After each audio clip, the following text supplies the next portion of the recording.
Welcome back to the Crypto Clown World Podcast. I am your host with the honks, Jason Bruce.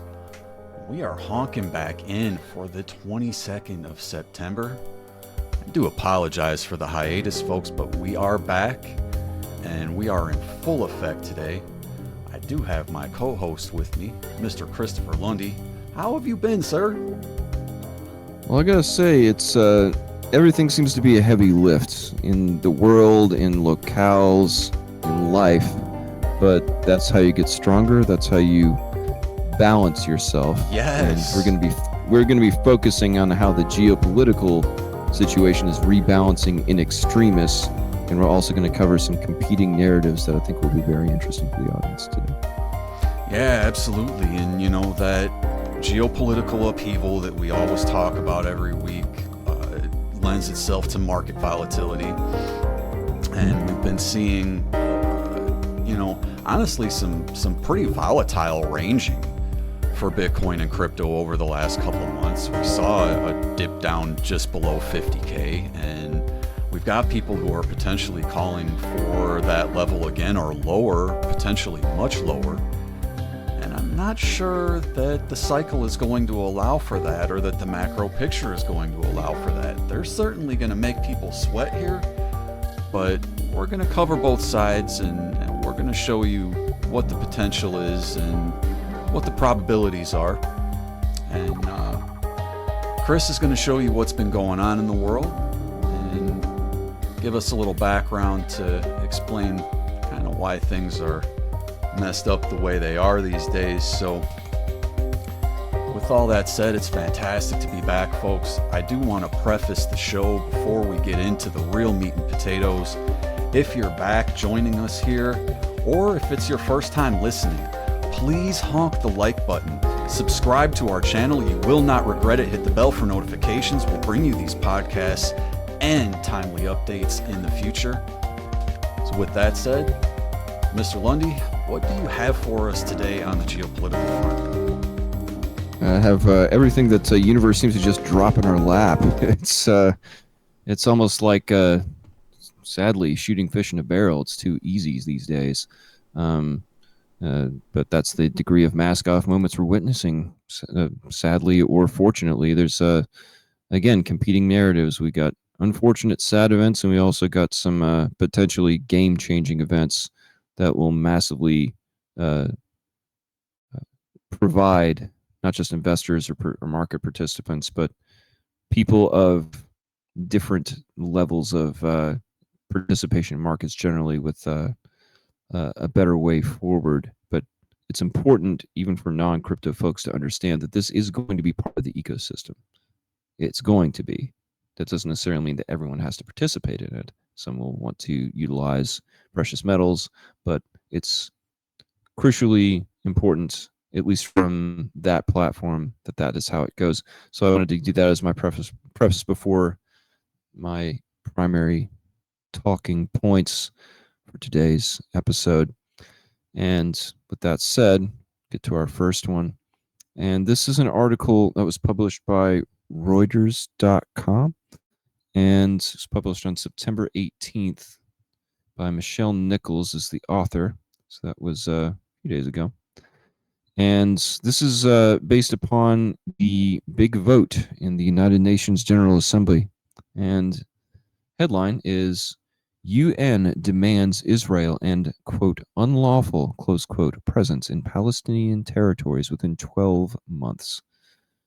So they begin a deadline of 1 year to evacuate from Gaza and the West Bank, basically to, as I understand it in this article, pre-1967 borders. And here is the leader. The United Nations General Assembly on Wednesday adopted a Palestinian drafted resolution that demands Israel and, quote, its unlawful presence in the occupied Palestinian territory, close quote, within 12 months. The resolution received 120 votes in favor, while 43 countries abstained. Israel, the United States, and 12 others voted no. Take that in for a moment, ladies and gentlemen. When UN resolutions were passed to establish the State of Israel in 1948, it was essentially the inverse of this, right? So if you look at the present day, 124 in favor, 12 not in favor, 43 abstaining. A very notable abstainer was noticed by me when I was looking at the vote counts from some OSIT feeds. Who are those abstainers? The United Kingdom. Why would the United Kingdom of all countries abstain from this? Why wouldn't they just vote against it along with the United States of America? Are they more afraid of their complicity than the United States is? Are they realizing that the jig is up? What's going on here? Continuing. The action isolates Israel days before world leaders travel to New York for their annual UN gathering. Israeli Prime Minister Benjamin Netanyahu is due to address the 193-member General Assembly on September 26th, which is the same day as Palestinian President Mahmoud Abbas, which is 4 days from today's showtime. And skipping ahead to some further commentary in the article a little bit further down, I wanted to share an anecdote of the Palestinian UN ambassador, Riyad Mansour, and this is from later in the article. Quote, each country has a vote and the world is watching us, close quote. Palestinian UN ambassador Riyad Mansour told the General Assembly on Tuesday, quote, please stand on the right side of history with international law, with freedom, with peace, close quote. And obviously there were some rather large denunciations of this vote, and there are mixed feelings about, and significantly justifiable mixed feelings about what the UN's intentions are here for real, because we have this UN Summit of the Future, which is essentially the WEF's world government model, which strips everyone of their rights worldwide. It's just more, narcissistic posturing by our soon-to-be former quote-unquote leaders. So, as I've said in previous podcasts, don't take your eye off the ball. Don't allow fearmongers to dangle scary-looking images in front of you and to manipulate you into kowtowing to them.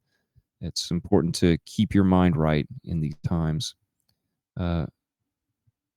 So have a look at this article, ladies and gentlemen. It does go over more detail as to the background of the conflict, not in great amount, but it does show later in the article that nearly all of the 2.3 million people in Gaza have been driven from their homes. And there is a plan announced today by Netanyahu to turn northern Gaza into a closed military zone and force everyone to evacuate. How successful they'll be with that remains to be seen. And as we speak, prior to showtime, there were approximately 100 rockets this morning fired from Lebanon into areas surrounding Haifa and an Israeli Air Force base not far. I believe it's the Ramon David or Ramat David military base, which is due southwest of Haifa, Israel. Moving on to our next talking point, which comes from insider paper republished by Counterintelligence Global on Telegram. Headline: this is U.S. military says withdrawal from Niger is complete. Now, just to remind the audience, there were tense moments in Niger between the U.S. and Russian militaries after Russia's Africa Corps, also known as Wagner, came in and basically told the troops to, where to go. Told the United States troops to get out of there, and this is where we are. So the United States had more than 1,000 troops in Niger as part of anti-jihadist missions in several Sahel nations of West Africa, which included a major drone base. But Niger's military leaders scrapped a military cooperation deal with Washington after seizing power in a 2023 coup.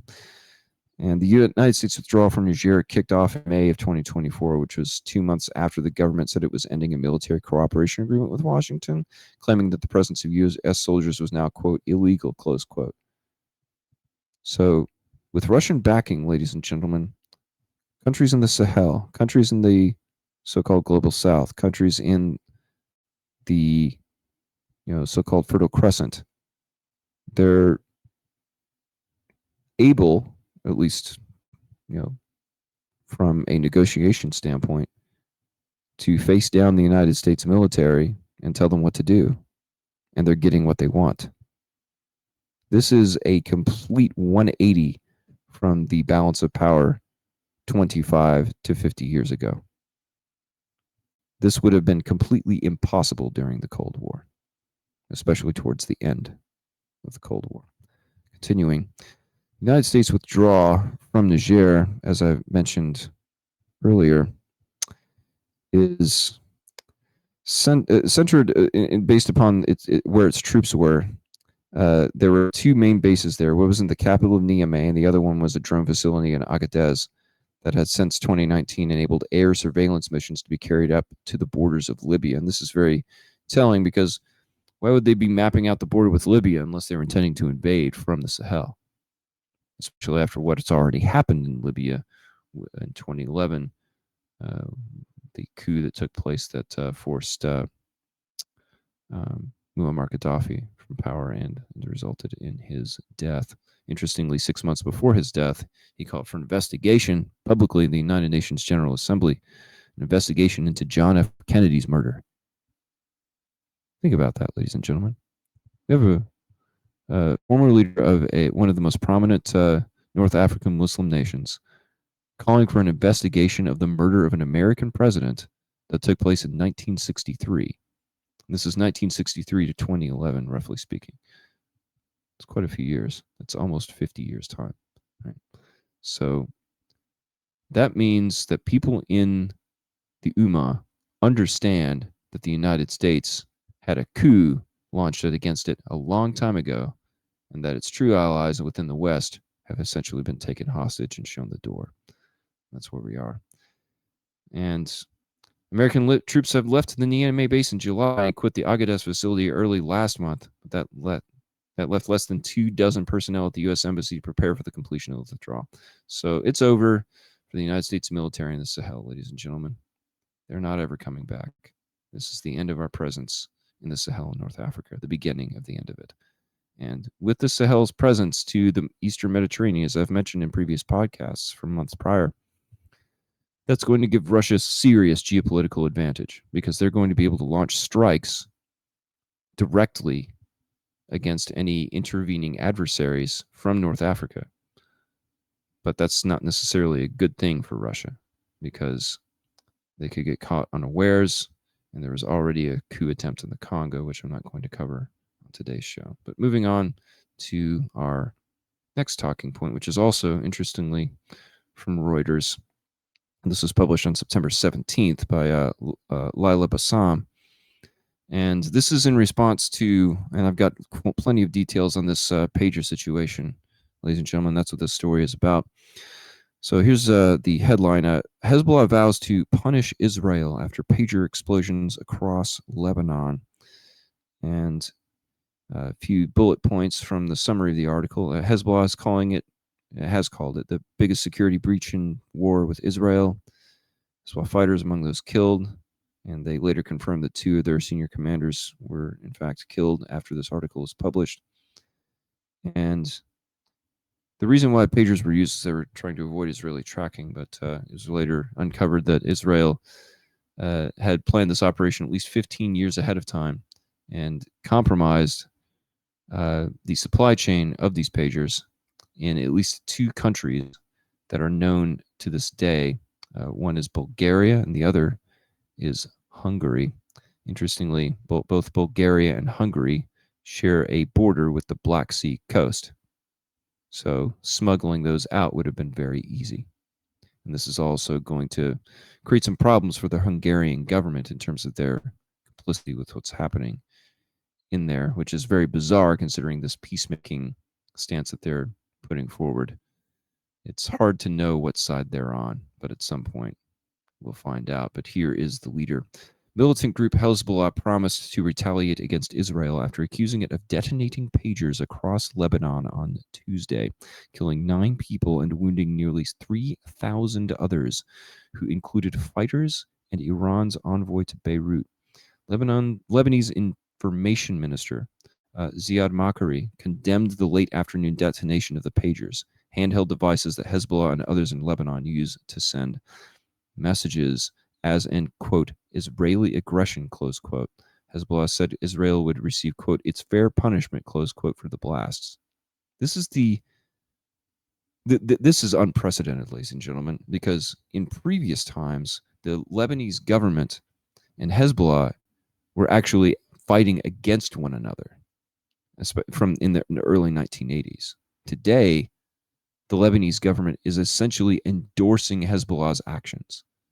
What does this mean? This means that Hezbollah has become an extension of the Lebanese military. What happens when the Lebanese military, militias from other areas of the Ummah, from Yemen, from Iraq, from Syria, concentrate their force projection in Lebanon? We're going to have a very different security situation in the north of Israel as a result of this. And that's going to create some pretty significant problems. But the bigger problem is the communications breach. And interestingly, it was later discovered, it was not covered in this article, that the pager explosions occurred based upon a detonation trigger in a message that was sent. The contents of this message are not yet known to me, but it proves that the trigger mechanism for explosives can be acquired remotely over the air in an unknown way. So I expect that there will be significant investigations into supply chain corruption in this context, and it will also potentially lead, in my opinion, inevitably lead to significant divestment from Israeli technology companies, because this type of sabotage affects Israel's allies. What happens if they hit that trigger and it kills the president of the United States? Or they hit that trigger and Zelensky disappears? Or they hit that trigger and they kill themselves, right? The potential for miscalculation and the potential for overextension is high. Now, there's another tidbit that I got from Twitter about the local Hungarian branch of the Taiwanese Apollo pager manufacturer. Now, some background on Apollo. They're a Taiwanese pager manufacturer. This is brief. I'm not going to go over the company in detail. But they have publicly stated that they plan to sue, or will be suing, the Israeli government for $1 billion for compromising their pagers in an act of industrial sabotage. So more and more consequences are coming in this context. But as it relates to the local Hungarian branch of the Taiwanese Apollo manufacturer, the pager manufacturer, they generated approximately 665,000 euros in profit with only one employee in 2023. And observers have accused the company of being a Mossad front after being registered in Hungary since 2022. And interestingly, the company had zero revenue in 2021. In 2022, their total revenue was 263 million euro, and in 2023 is 214 million euro. Where in the heck is 200 plus million euro going into a business with one employee? This is a pretty significant discovery, right? So this is also underscoring the points that I've been making about technology. Technology has been weaponized, and it is time to demilitarize your technology. Stop using Microsoft Windows. Stop using Apple operating systems. There were unconfirmed reports that iPhones were blowing up as well, but they were unconfirmed and there was no evidence seen of this. So I think that was simply a predictive programming exercise to cause fear. It's highly unlikely that they've compromised that much of the infrastructure, because if they have, they're basically, it's like setting a Semtex below your feet and hitting the detonator. It's like playing Russian roulette with your house. It's very reckless. But reckless actions are very common in times of war, ladies and gentlemen. So let's move on to the next talking point. This one comes from Zero Hedge, and this one speaks to the migrant crisis, but this is coming to our shores. And this one is entitled No Americans. Insider of alleged trafficking network reveals how migrants end up at Charleroi, Pennsylvania factory. This was published September 21st, which would have been yesterday. Here's the leader. A story in Springfield, Ohio, and Charleroi, Pennsylvania, should not be about goat sacrifices and migrants eating cats and dogs. And I'm not going to cover that, by the way. It's more sinister than that.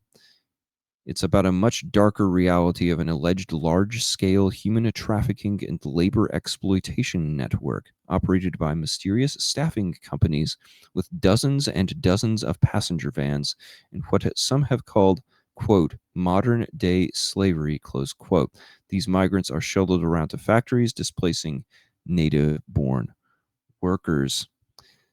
So this is treason, ladies and gentlemen. Whenever you are a private business and you facilitate human trafficking for your business, you are committing a federal crime called racketeering and influencing corrupt organizations, and also in many state and federal laws.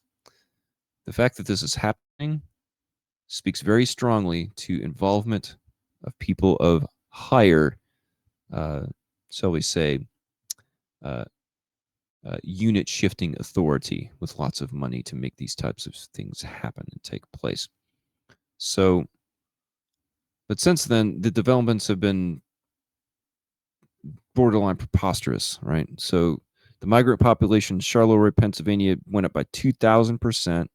Resident of a Pennsylvania manufacturing town exposed to a reality of a Haitian great job replacement. And there's a migrant trafficking network that was found in Springfield, Ohio. And there is also a murder for hire plot in Charleroi revealing migrant labor mules. So now we've got cartel-style mules. Instead of coming here with drugs, they're coming here with jobs. But do they really have jobs? Or are they slaves? Do they even get paid?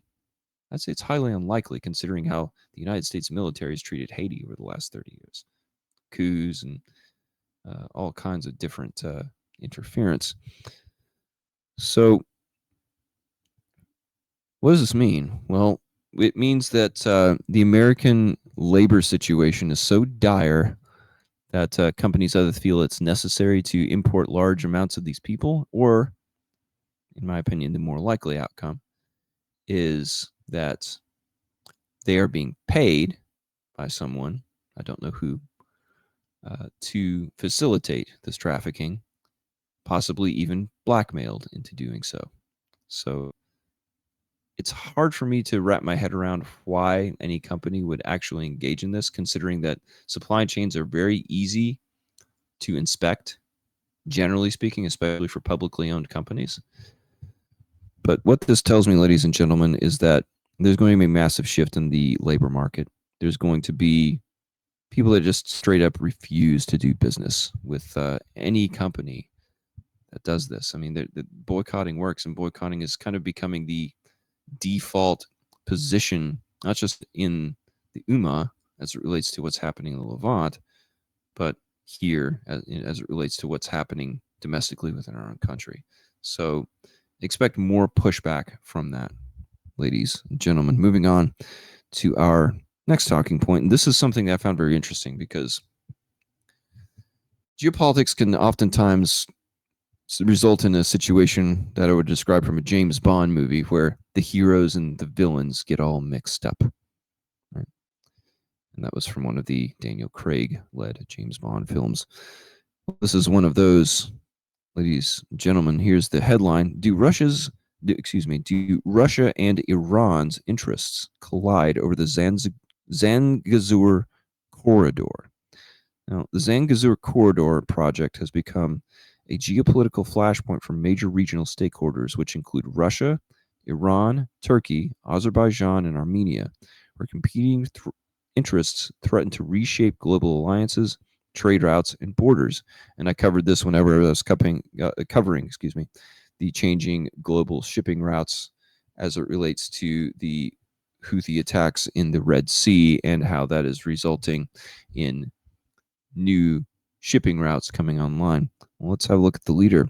So on the periphery of West Asia, which is currently diverted by war centered on Gaza, tensions are rising in the South Caucasus, where Iran, Russia, and Turkey are entangled in a long-standing geopolitical rivalry for influence in Armenia and Azerbaijan. Influence in Armenia and Azerbaijan. These are countries with powerful militaries, ladies and gentlemen. They're not just going to lie down and allow people to tell them what to do. That being the case, they do have geopolitical alliances with people that don't have their best interests at heart. And this is where allying people with people based upon their resources, regardless of their values, this is why geopolitics is such a mess. This is why self-sufficiency is going to be the trend in the future. Why? Because this is unsustainable, ladies and gentlemen. Continuing.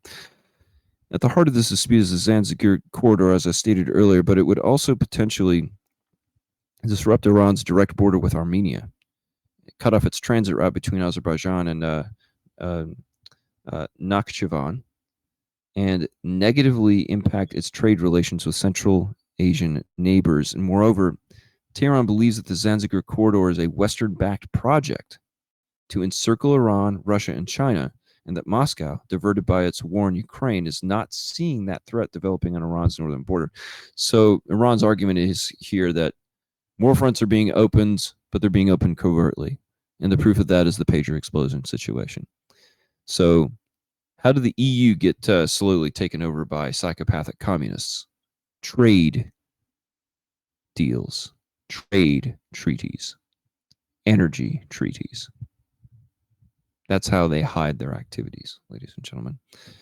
And further down this, it speaks to more of why Iran's opposition to the corridor is here. And this is in regards to Iran's opposition to it stemming from both geopolitical and economic concerns, which are particularly, as the article goes on to state, that, quote, sharing a 45 to 50 kilometer border with Armenia, Iran worries that the corridor would cut off its access to Europe via Armenia and Georgia. This would not only reduce Iran's number of neighbors from 15 to 14, but also close a critical window for trade. And this is important because if you can't get anything through Armenia or Georgia, you have no access to the Black Sea anymore. It's going to be much more difficult to get anything into the Black Sea unless you have good relations with Turkey. Why? Because they control the Bosphorus Strait, right? And if Turkey closes the Bosphorus Strait, these alliances may just blow up in their faces, and they may end up going to war with each other over it, right? So that's why it's important to pay attention to coups and rumors of coups, or wars and rumors of wars, is to get a complete understanding and picture as to what specifically the picture of that outcome is going to be.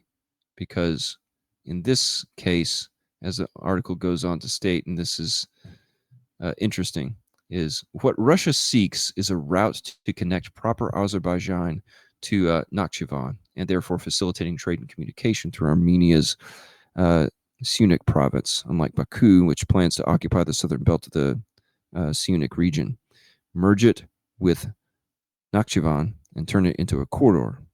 Such a corridor would inevitably impose a legal and international regime on all involved parties, including Iran. And this is stated by Ehsan Azizi. He's the owner of a transportation company active in the South Caucasus in Russia. And he thinks that Iran's opposition has economic grounds and believes that, quote, the opening of the Zanzibar would reduce Iran's transit revenues, close quote. So not all transit routes lead to prosperity, ladies and gentlemen. Some of them are choke points to flush you out. So just keep that in mind. Now, next I've got a screenshot that I want to share. And this is a letter that was sent from the Permanent Mission of the Islamic Republic of Iran to the United Nations.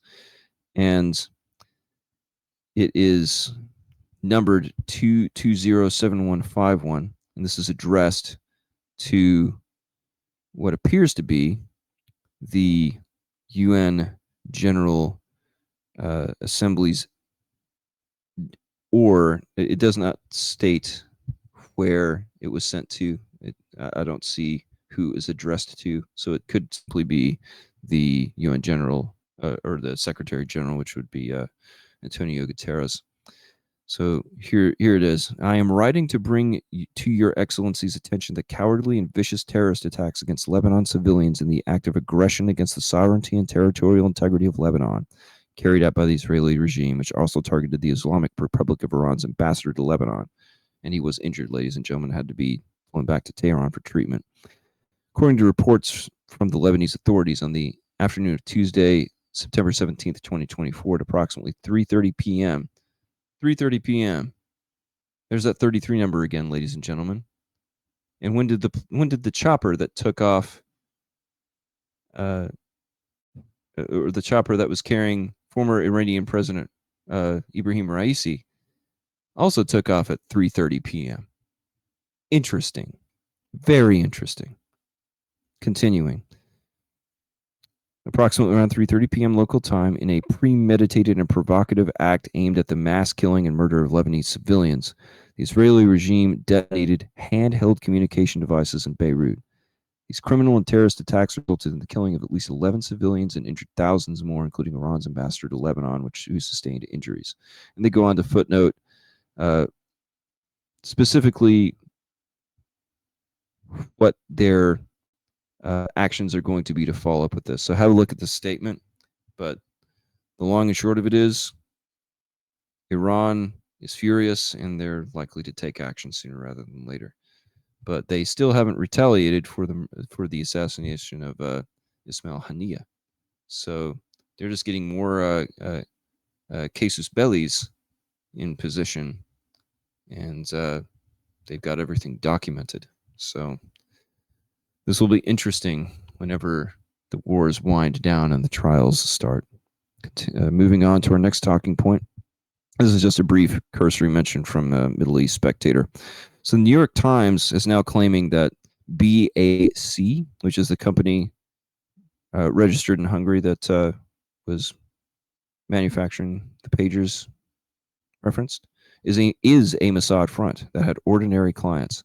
At least 2 other shell companies were created to hide the identities of the Israeli intelligence officers making the pagers, and which were manufactured with explosives and not tampered with afterward. So there have been 2 theses about this, is that there were no explosives. It was simply a way to get the lithium batteries to blow up by themselves. But I'm going to wait until I see more evidence. But according to at least one source at NSA and one source at CIA, in an interview between Bill Binney and Larry Johnson that I recently observed, it was surmised that approximately 20 kilograms of, or not kilograms, but 20 grams of high explosives were attached in some way, I believe, to the batteries of those devices. I could be wrong, but it's highly likely that that is the case, is that they planted those explosives inside of the batteries. Moving on. There's a U.S. Senate bill that will raise the bounty for leads on Venezuela's Maduro to $100 million. And this was coupled with a fun little announcement from Eric Prince, who's the founder of Blackwater, and which is, of course, defunct and has had its name changed. Well, it's being backed up by a U.S. Senate bill to be introduced, which was already introduced on Thursday, actually, by Florida Republicans Rick Scott and Marco Rubio. By the way, those 2 are signatories to the ICC's chief prosecutor to not prosecute Israel, and with the quote, target Israel and we will target you, close quote, anecdote. So those 2 are signatories to that. That bill will increase a reward for information leading to the arrest of Venezuela's strongman Nicolas Maduro from the current $15 million to $100 million. Well, what's $100 million going to buy you in any practical capacity? My assessment of this is desperation by the American regime, because they tried another coup over the course of the election. There are conflicting reports as to who are good versus the bad guys in that coup, but it's pretty clear that there were some significant tensions that were raised in between Argentina and Venezuela. In fact, it's my understanding that arrest warrants have been issued for Javier Milei, who's the president of Argentina, in Venezuela. And that's very telling. So my take on this is that the United States of America potentially looks to pivot to South America to start another front there and use that as a way to bolster the finances potentially of the Bank of England or the IMF as a result of their melting leverage and collapsing fiat economies. So we'll see how that plays out. And interesting development out of Albania, ladies and gentlemen. And we're getting close to the end of the talking points. We've got a few more, so I'm going to blow through these relatively quickly. But this is out of Albania. Now, Albania is granting a quarter of its capital, which is Tirana, to the Bektashi order so it can become a microstate, quote, like the Vatican, close quote. Now, this is covered in the World Affairs blog on Telegram. Now, I just wanted to footnote this. The Bektashi order, or Bektashism, they're an Islamic Sufi mystic order that originated in the 13th century Ottoman Empire. It's named after Saint Haji Bektash Veli. And the Bektashian community is currently led by Baba Mundi, their 8th Bektashi Deda Baba, and headquartered in Tirana, Albania. Collectively, adherents of Bektashism are called Bektashians or simply Bektashis. So let's keep up with the Bektashians, shall we, ladies and gentlemen, and have a look at this new Euronews article, the Bektashis. And this is from 2018. This is just a brief description of what they are and who they are. A Sufi community that still stands for tolerance despite a long history of persecution. Now, the Bektashi order is a Sufi Islamic creed with a long mystic tradition in Albania.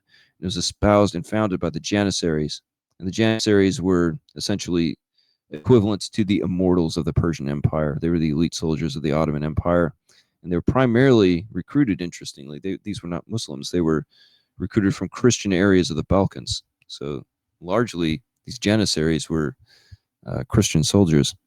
The Sufi faith does not force devotees to observe the basics of traditional Islam. So this was a place where Christians could take their talents after the conquering of Constantinople in 1453. So I find it interesting that we have kind of like this Muslim-Christian hybrid faith center developing in the former regions of the Byzantine Empire.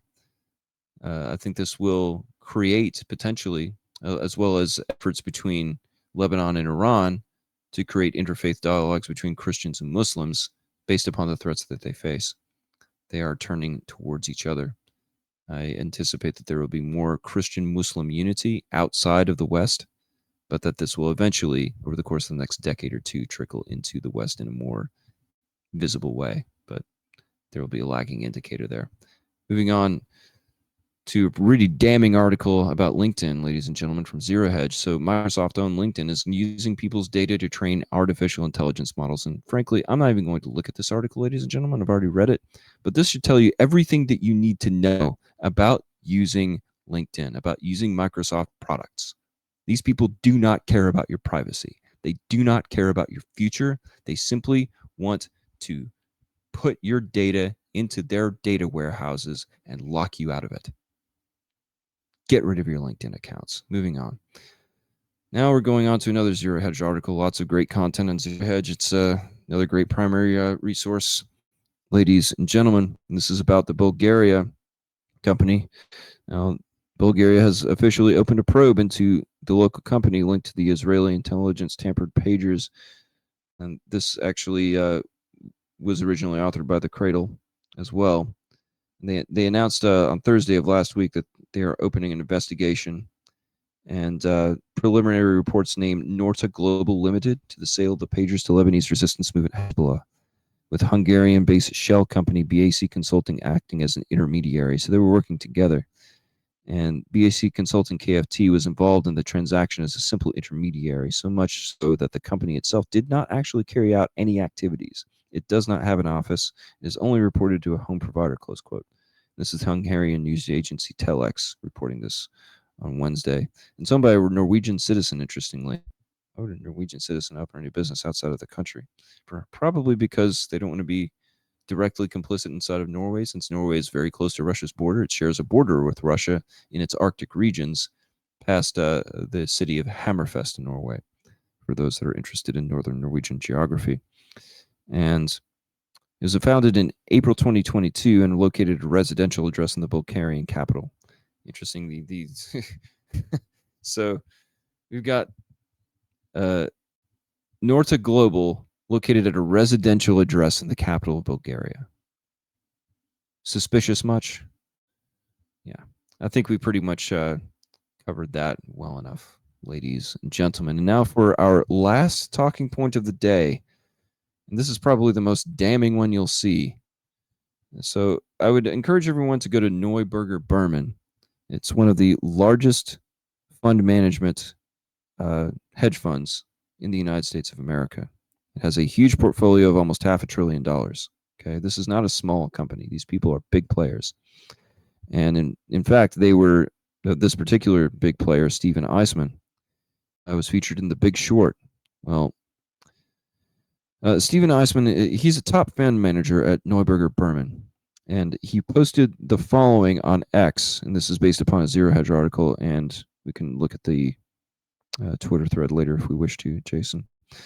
Stephen Eisman is a top fund manager there at Neuberger Berman. Now, he posted the following on X regarding civilian deaths in Gaza, quote, and this is in response to the following comment from Mohammed Safa.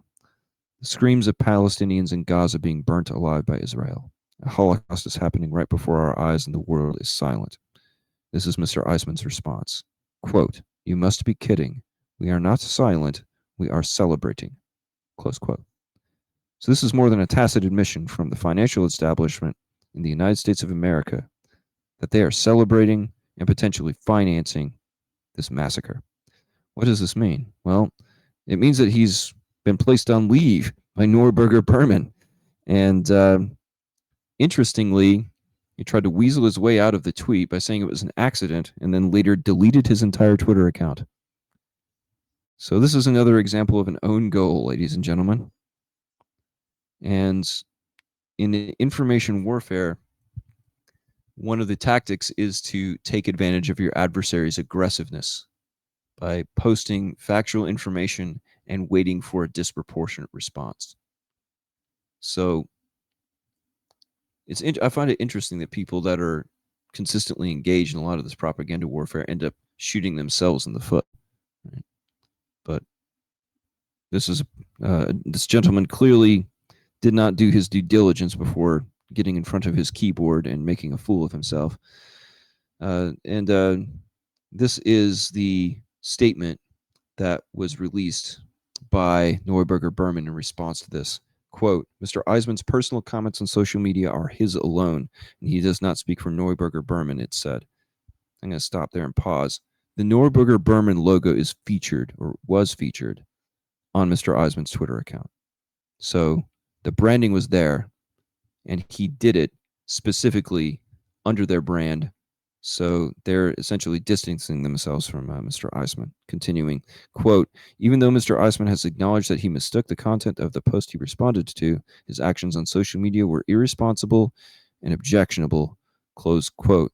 Now, this tweet has quickly sparked outrage, ladies and gentlemen, with one journalist and author commenting prior to Eisman deleting his account, quote, this is a top manager at an investment fund. No consequences, complete impunity because it is society-wide, close quote. That's a very big-time comment, ladies and gentlemen.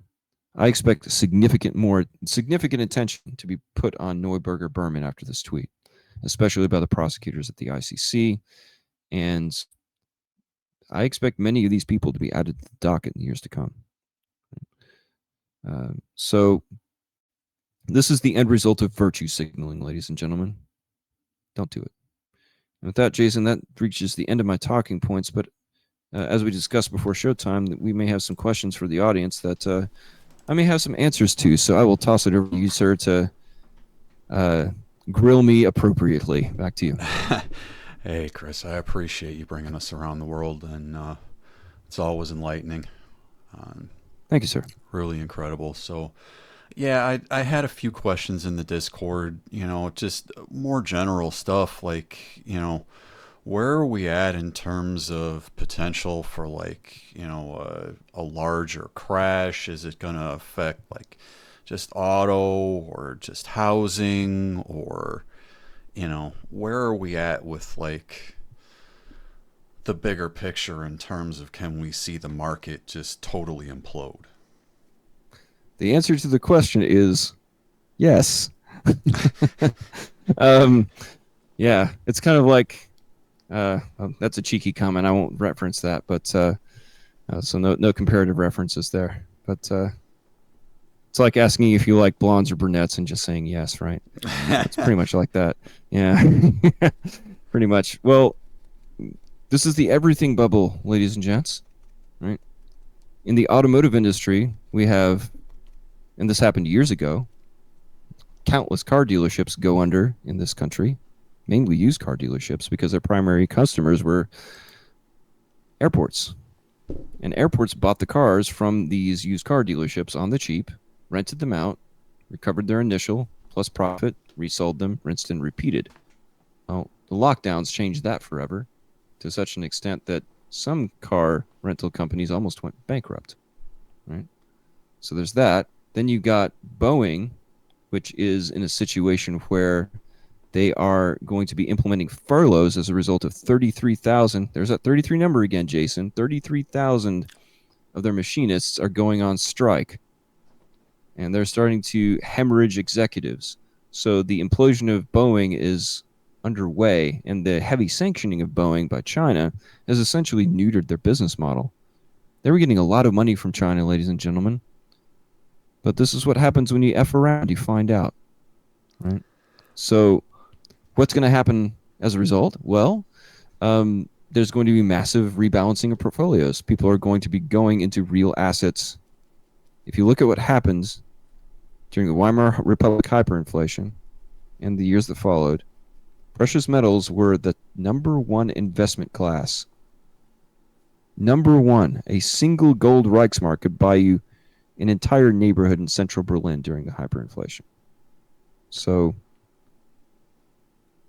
and this may sound crazy to some folks, but if you index $35 trillion in debt to known gold holdings, that puts the price of gold well above $20,000 per ounce.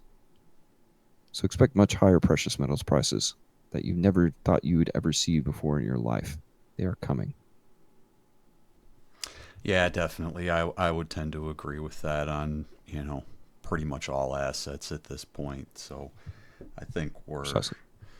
we're headed into an inflationary period, but the market is only sustainable to a point in an upwards trend, right? They have to pull the plug and reset this thing at some point. So I don't think we're at the point where we're going to see that larger reset like even next year, even though I think we'll go into a recession next year, where they'll actually admit that we're going into a recession next year. Yeah. But I don't see the larger, like, 1920s, but on steroids type of crash, probably until after the peak of the market at the end of the decade is when I'm really looking for the big one to come in. But that's just my prognostication, and obviously there's still plenty of time in between now and then for black swans, white swans, gray swans, and ugly ducklings.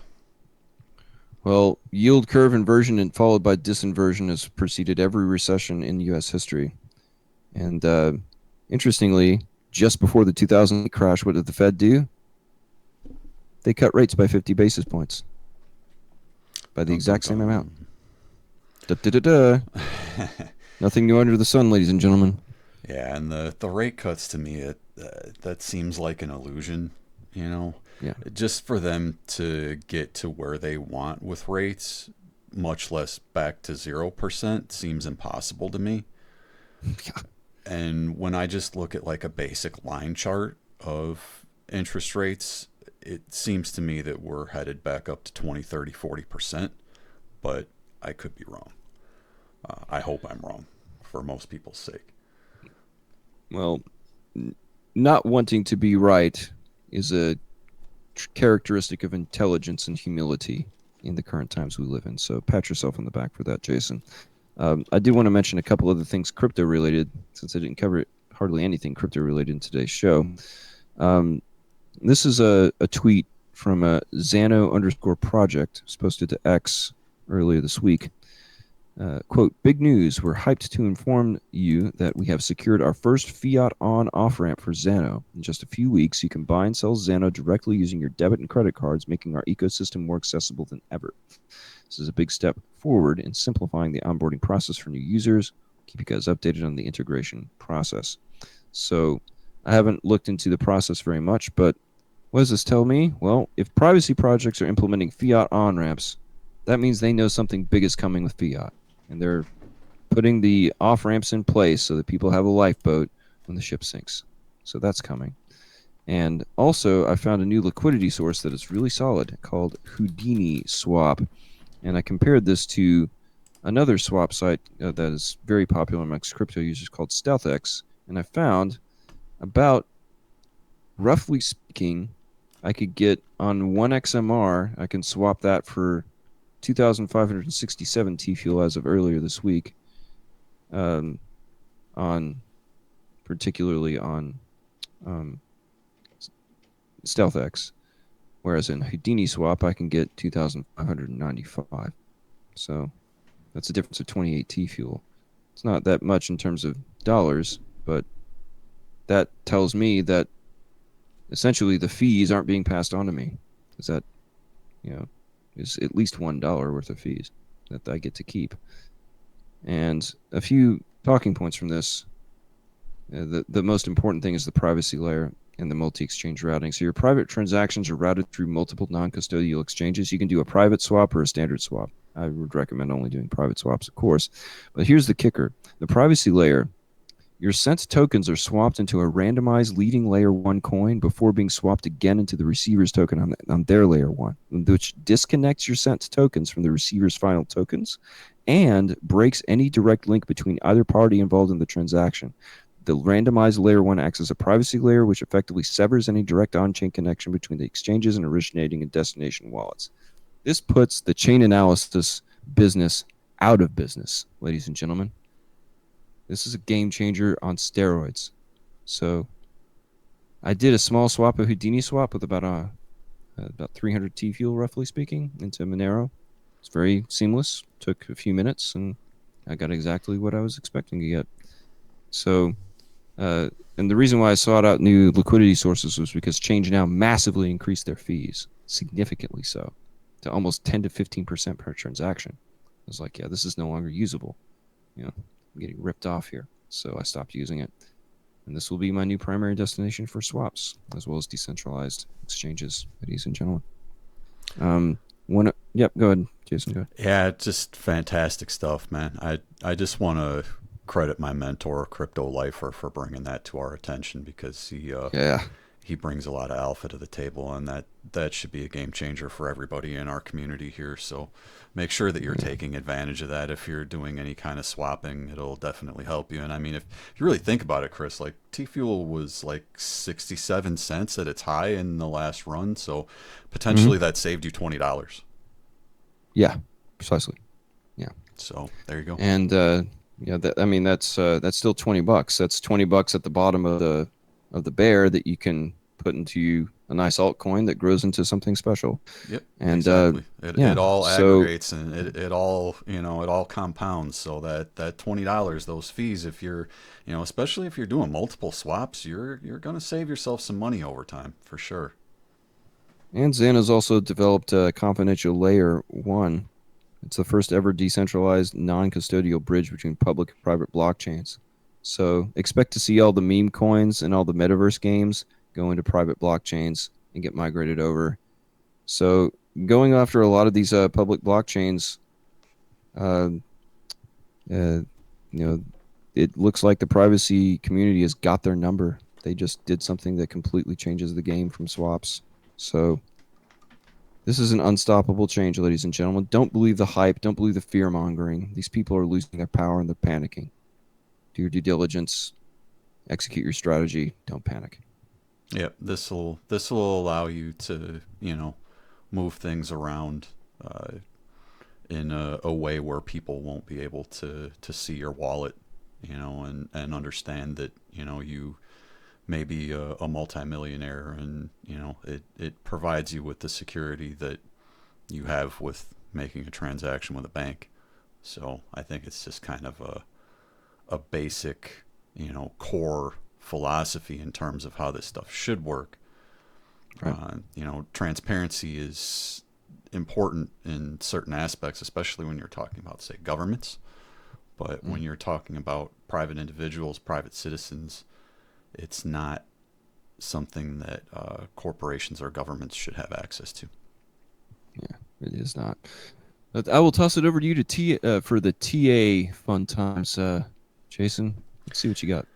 Absolutely, Chris. Once again, I do appreciate you, sir, and I want to preface the TA section of the show again by asking folks, if you've made it this far and for some reason you have not hit the like button, don't be afraid.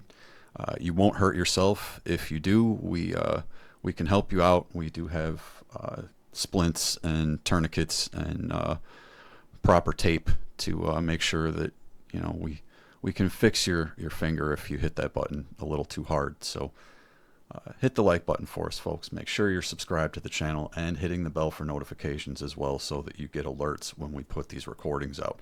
It's super important because this market moves so fast.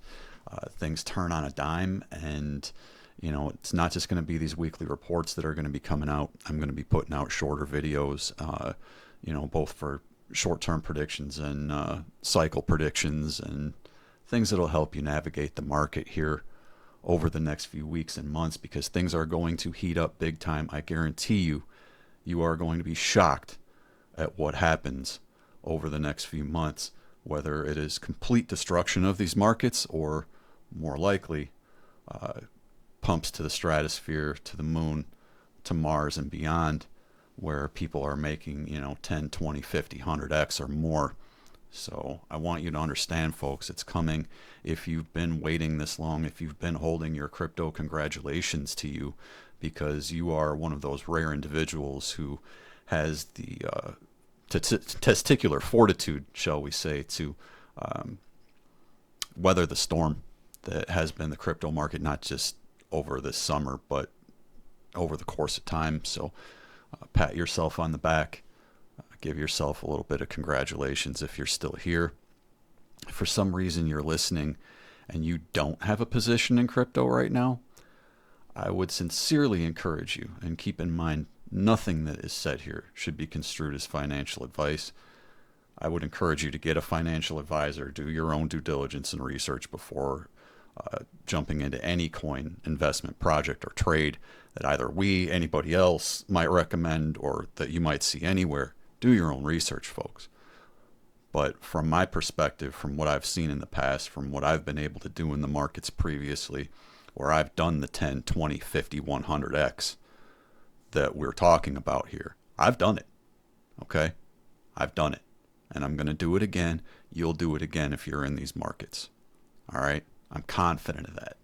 I am completely confident in you and your ability, as well as my ability, to at least give you some type of an edge to help bring you where you need to be in these markets. So let me clean up my screen a little bit for you folks, and we'll get moving into some TA here.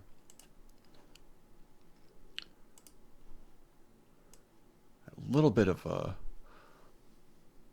flash of a small MetaMask wallet that I have, and I'm going to show you right off the top here the token that I have the most of in that wallet, and it's this token right here. All right, this right here is my personal pick for a potential 100x or more AI gem. This is a $1 million market cap. This crypto is called Lexi AI. You can check out their website at your leisure. Okay, So this is their website, and they are enhancing crypto through WhatsApp. So essentially there's supposed to be not only a payments tool, but an AI trading bot that is integrated into your WhatsApp through this cryptocurrency. So it's based on Ethereum. You can swap that out through your MetaMask with Ethereum. And right now, this cryptocurrency is up 32.5% over the last 24 hours. It does look to be breaking out of this much larger pennant. This is on the 8-hour. Even if you look at this on the daily, it's very similar. And what I really like right now is these stochastics have bottomed out on the daily. Okay. You also have what looks to be a pretty interesting hidden bullish divergence forming here. All right, where you're swinging lower in price action at this area in terms of your close, but this area has swung lower and you're now getting the breakout. So this is showing you that continuation is actually at play with this. And if you're able to get above, let's get this retracement out of here. We shouldn't even need that anymore. If you're able to get above these areas here between about 3886 and 4700, if you start closing candles above that 4700 area, above the 786, we should start to see a much larger uptrend come in for this coin. So I'm really excited about this coin. Keep in mind, this is high risk.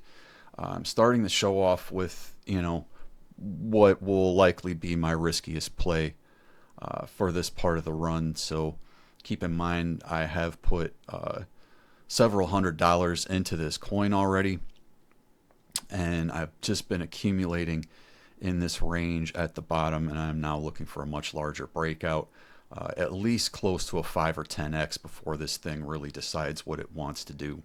Okay, so that is the gem to kick off the show for you today. You won't see this coin anywhere else, folks. You won't. You absolutely won't. So either this thing is going to go to the moon, or I'm going to lose a few $100s. And I don't care if I lose a few $100s in this market right now, because I'm positioned in larger coins that I know will give me the 5, 10, 15, 20x along with other coins. Okay, make sure that you have your risk management strategy figured out. Spread your risk around. Don't put all your eggs in one basket. All right. With that said, I'm going to jump into the ES1 E-mini futures. It looks like we've got some consolidation and a potential reversal on our hands on the smaller time frames. If we zoom out to the 1 hour, we do have some support at our 50 MA here, and we're bumping up into the 21 MA as resistance. However, we're creating these higher lows. All right, so you've kind of got this channel right here.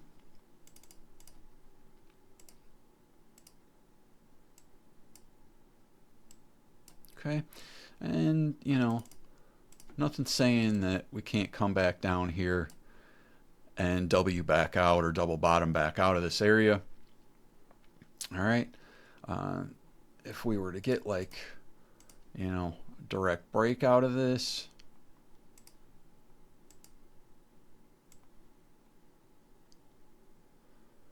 if you just take that from the point of control, you're gonna be moving up into this territory, which is an area that I had mapped out before, somewhere between about 5850 and 5900 area. This measured move takes you to about 5884. All right. So S&P futures, if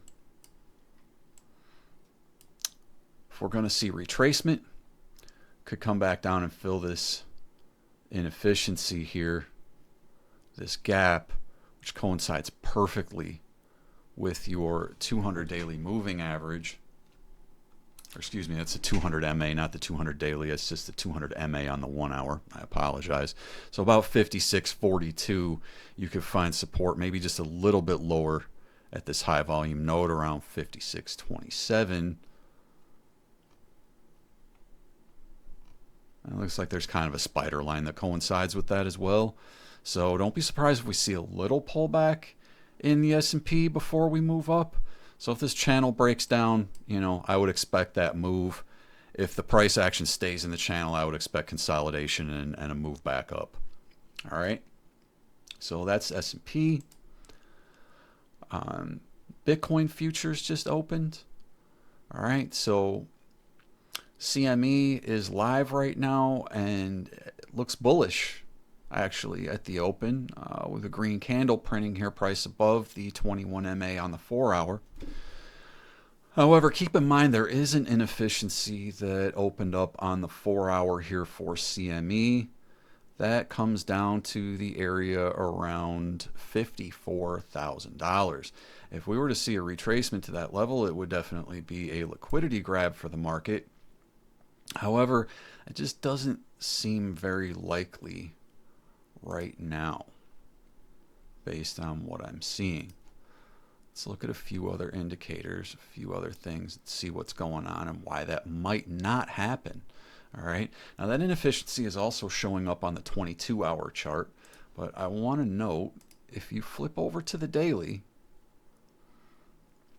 I guess technically you could look at that like that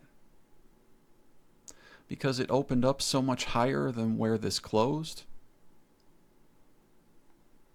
Okay. But to me,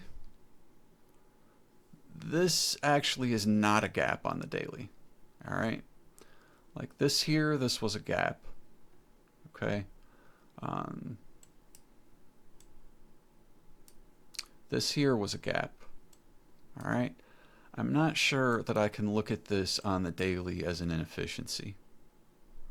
I have to be open-minded to the fact that it could be, but I'm not sure that we can. Okay, so what could cause this to not come back to this area? Well, we found support here at the 100 MA on the daily. And if we flip back to our 22-hour, which is an institutional time frame, there have been now several candles that have closed above the 200 MA. So as long as price action holds this 200 MA on the 22-hour, we're going to remain bullish. You've got the 21 MA curving up. You may eventually get a retest of that once this curves up a little further. I will say you're extremely overbought on the 22-hour with this stochastics here. So that is something to watch.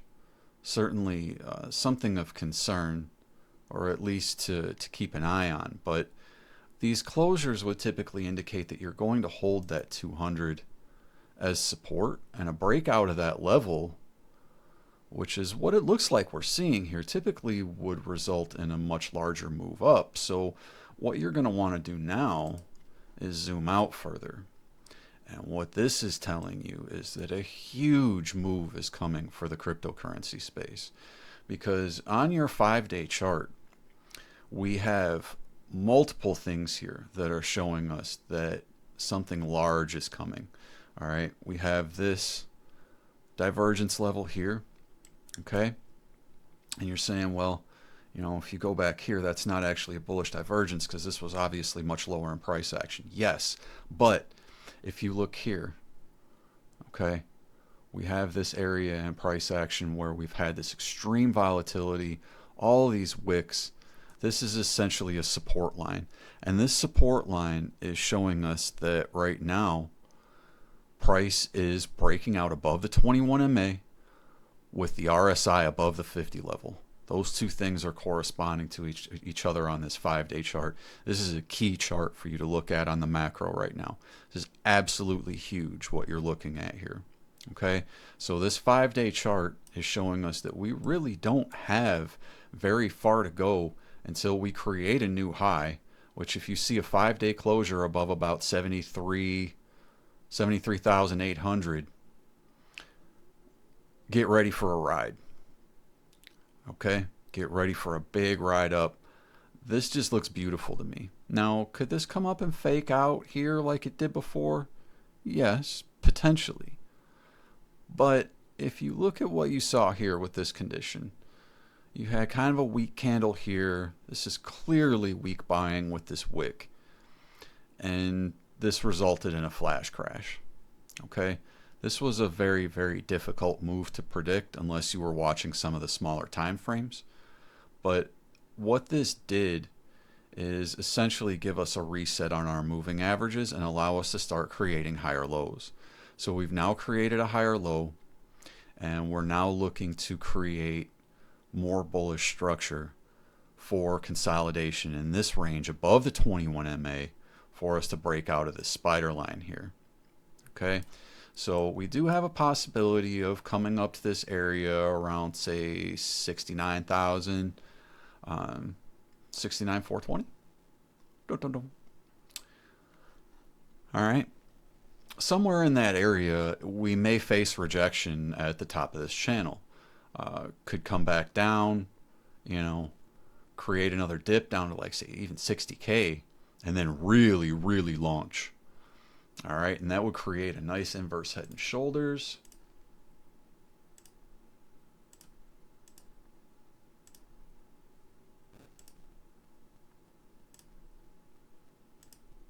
You'd be looking at something like that.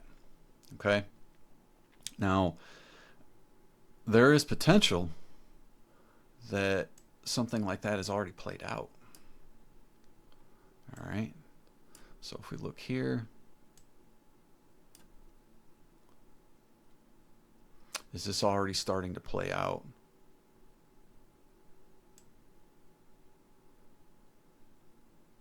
You know, or will that result in, like, this move up and, you know, a shallower leg down and then the larger move up? Okay, so will we see a little more sideways consolidation through this year, or will we see a new all-time high at the end of this year and then come down and retest the top of this? Okay, we have to be very, very cognizant of the fact we could see a few different things happen here.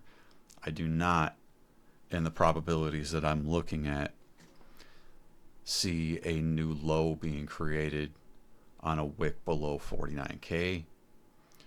I don't see a 5-day closure below this area here, which is about 56.7. All right, so to me, it's much riskier to be out of the market than in. Okay, and I'm gonna jump up on screen here real quick so y'all can see my ugly mug today. How's everybody doing? All right, so yeah, that's like the big picture for Bitcoin right now. Okay, so I'm glad that I was able to come back and share this with you because I think it's a really key time in the market to do so. I want to apologize again to anyone if I haven't been timely in putting out video updates.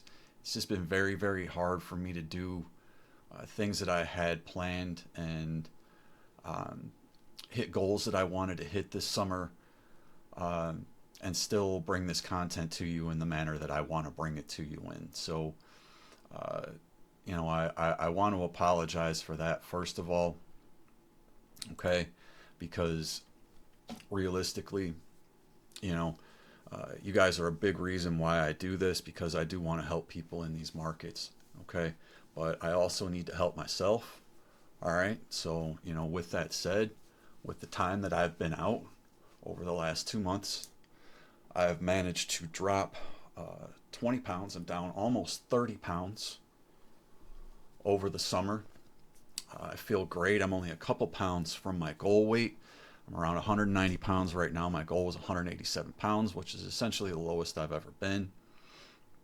And I just want to thank everyone for being patient up to this point, to allow me a little bit of time to do some things for myself and for my family, and get back to feeling a little bit better than I was. So with that, I will jump out of the macro for Bitcoin. We're going to zoom in a little bit more. I want to see what's happening here because we had a liquidity grab earlier. Okay, we had a liquidity grab down to about 62.3, and now we have bounced back up, and we're bumping into the 200 daily moving average again, which right now is the most significant resistance in the market. If you look at the 1 hour, we are bumping up against that as well. And we're going to check this purple line and make sure it's in the right spot too, because that'll be super interesting if it is. So this line right here, we have to get above that to stay bullish. If we're below that, we're going to see either range-bound consolidation or a larger push back down, which I don't think anyone wants to see right now. I know people are getting impatient. People want to move forward with their plans in these markets. They want to make money, and everybody has goals and dreams. I get that. We are not market makers. However, we have to let the markets come to us. So we are in this position right now where we're seeing this consolidation. We saw this move up within the last hour after the liquidity grab. It's potentially getting denied at this 200 daily. Okay, so I'm going to swing out here. I'm going to swing out on the weekly because I want to see what's happening here. The weekly looks fantastic to give us a larger move up, but I just want to make sure this line is essentially in the correct place.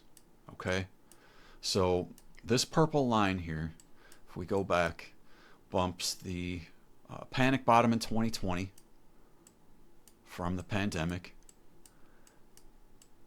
and then it comes down here and it bumps into this low right here from 2015. Okay, so I'm just connecting those 2 points, and what that did is give us a picture of how the market has kind of moved through the, I don't want to call it the bull run yet, because technically we're right at the area where we should be really entering the quote-unquote bull run. But this has been a profitable area if you were willing to be in the market in this area here, where we were seeing a lot of fear. And a lot of the fear had to do with the fact that we broke down of this purple line, and we broke down of the 200 weekly moving average. Okay, so if you come back here, this was the first time that we even tested this other than a bounce off of it. This is the first time we ever saw wicks below, other than this one right here. Okay, so you don't see too many tests of this 200 weekly, this white line. All right, but we beat it up here.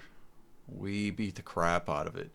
Came below it, came back up, resistance, broke through it, support, broke through it, consolidated, and now we're broken out of it. So this to me is a key area where we've remained above this and we remain bullish above that. But there's also this spider line. So this spider line, we're currently seeing some resistance here on the weekly as well. But it looks like we're ready to break that. And if we're ready to flip this again, we're going to see a large move, because look what happened the last time we flipped that. Okay, we saw a large move. So what's likely to happen when we break that range is that we're heading up somewhere into this area, and this is going to be north of 100K. So I would say anything north of 100K, you're probably going to want to start looking at taking some profits off the table. Now, we'll have indicators that we'll be taking a look at around that time in the cycle, if and when this comes, which I would say right now there's at least a 66 to 70% statistical probability chance of this playing out. We will have indicators to tell us whether it's time to really, really jump out of Bitcoin. Okay, we have the Pi cycle top and others, and we will show you those in real time when we feel it is relevant. It's not relevant yet. We haven't topped out in this market yet. Don't worry about that. Fear is your biggest enemy right now, because this consolidation range is almost over, folks. If you're still afraid of being in this market, I don't know what to tell you. It might not be the place for you. Put your fear aside and make a decision. Get in or out. Understand the probability and understand the risk of being out of the market right now, which is greater than the risk of being in. Again, this is not financial advice. This is how I think and feel and what I'm doing based on what I'm seeing in these charts here. Okay. Now, interestingly enough, and I won't show it on this recording because it's on my phone, but I use the Binance the International Binance app quite a bit to help me find divergences in the market. And there is a weekly bullish divergence on the Binance app that I am not seeing here on the Bitstamp chart. Okay. On Binance, this here is exactly the opposite. This swing on the RSI is higher than this swing. So this right now is not giving us the bullish divergence that I would like to see on the Bitstamp chart. See one more thing here I'm a little bit curious about.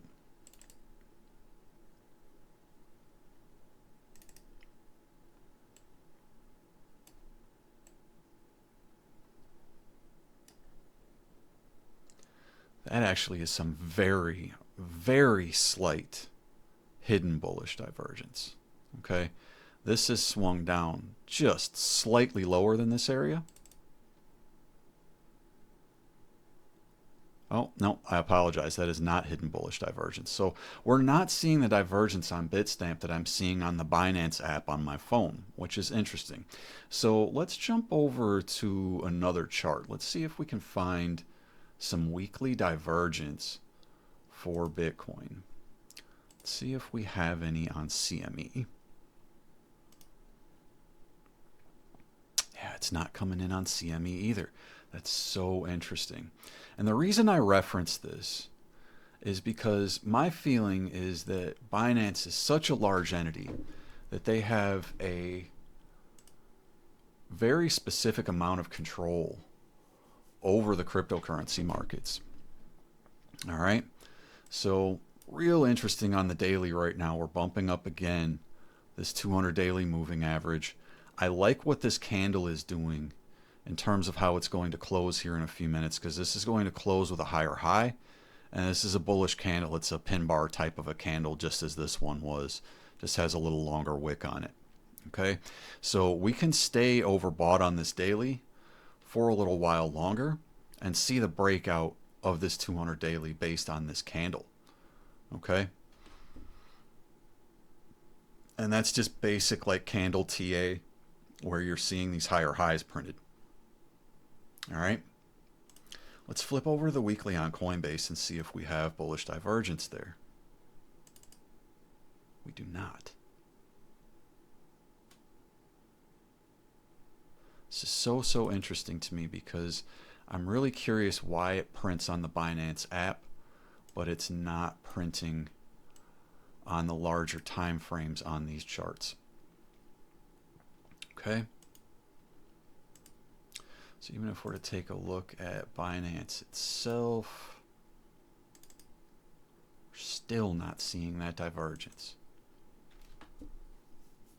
But everything else is pointing to continuation here. Everything else. Let's take a look at Bitcoin dominance real quickly. Bitcoin dominance is bullish above the 21 MA. It briefly moved into this box, which we had been looking at for months and months and months and months, after breaking out of this consolidation range.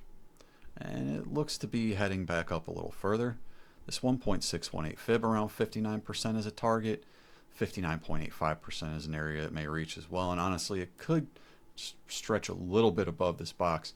But when we see this trend end, it's going to be time for the altcoin cycle to start. And at this point, in terms of the US dollar values, to me, it's time to go in on altcoins. I've gone hard the last week or so. I've put thousands of dollars into this market. Okay. And I've shared some of the coins that I'm buying. Another one that I just bought today is Superverse gaming project. You can buy that on Coinbase with Fiat or with any other coins that you have. You can transfer over into that if you have profit with those coins. All right. So I do believe that gaming, AI, and anything integrated into those two spaces will lead the space along with meme coins. I believe Metaverse will come back as well as part of the gaming narrative. And we should see a huge altcoin cycle coming in. Okay. So with this altcoin cycle, folks, I want you to understand this may be the last big altcoin cycle that comes to crypto as these institutions come in to the space. Okay. So this may be your last chance. Plan your risk accordingly. All right. Moving back over to the USDT chart, this is showing some weakness here on the lower time frames. So using that for scalping. When we look at the 1 hour here, it's just a very, very interesting range as it's come back down to the bottom of this area here, finding a bounce. So my hope would be a rejection coming back up at this point of control. This certainly isn't what I would call a bull flag. This really has more of like a descending channel vibe to it. Let's see if we can get a little more of a clue from the daily close. The daily is concerning because we're seeing this hidden bullish divergence, low stochastics, and price above the 200 daily and the 200 weekly, or price action, I should say, since this is measured in a percentage. Could be a situation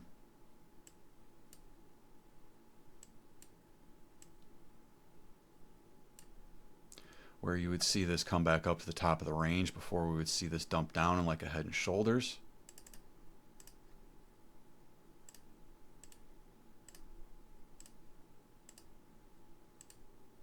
Something like this, okay? It's either that or we see a really, really wicked dump in these markets, okay? Let's zoom out a little bit. Because as oversold as this daily is and as overbought as the daily is on the Bitcoin side, when we zoom out a little bit, it's showing us that a larger move up is coming for Bitcoin. So as a larger move down with more oversold action for USDT coming.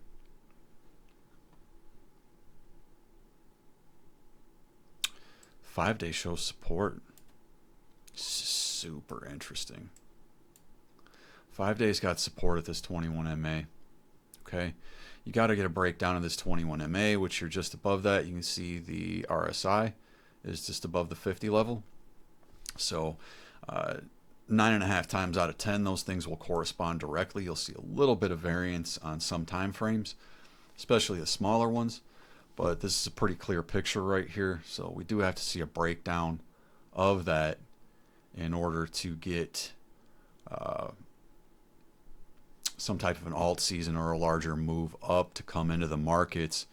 So pretty critical point that things are at right now. Let's flip over to the total 3. You can see this liquidity grab that I talked about earlier broke down just below this POC locally on the 1 hour. And the price actions actually jumped back above 21 MA.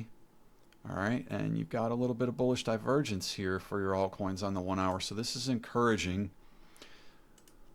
for a larger uptrend to be intact. The 4 hour has the correct curve on the stochastics. You have some hidden bullish divergence printing here.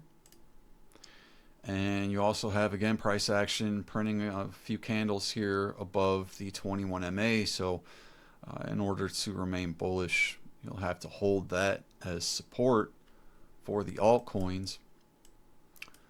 Next move up here would be to like the 200 daily around 634 billion.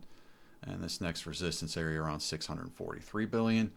Above those levels, I would expect things to pick up pretty rapidly to these areas here to challenge these highs in the market cap for the altcoin space.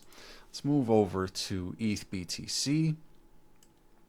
We're seeing a move that I really like here on the daily. We've got a strong bullish divergence after being in a downtrend here. So it looks like right now potentially we're seeing breakout and retest of like a falling wedge type of a pattern there.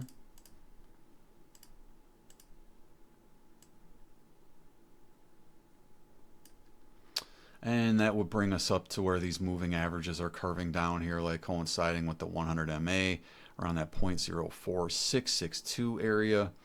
And that could volume gap up. There's a smaller node that's sticking out to potentially hold things up for a minute, but you've got higher volume node just above that. I would say above this level here, this 0.04824-ish level, you're going to see things start to pick up, especially since you've got your 200 daily moving average curving down. All right, that is very, very key for what's going on here, as Ethereum will become much more bullish if its Bitcoin pair breaks out above this 200 daily. All right, the idea being right now, if you have Bitcoin in profit, you're not going to be remiss starting to move some of that over into Ethereum. The edge that you'll gain there won't be as significant as you may see in other altcoins, but the risk obviously will be much lower. And the idea being that you're probably going to see some much higher prices for Ethereum with the ETF attached to it. Okay. And when you start to look at some of these higher targets, you can get into a much higher range. All right. So we're seeing consolidation on the lower time frames for the USDT pair. But if we take a look here, this weekly to me is just ready to get going. And if we do see a breakout of this larger triangle,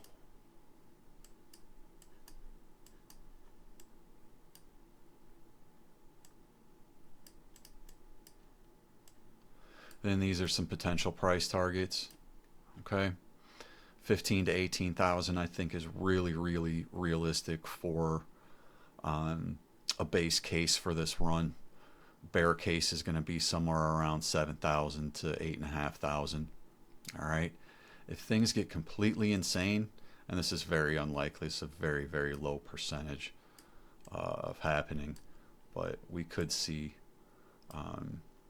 potentially, you know, this is highly speculative, and by no means does this have to play out.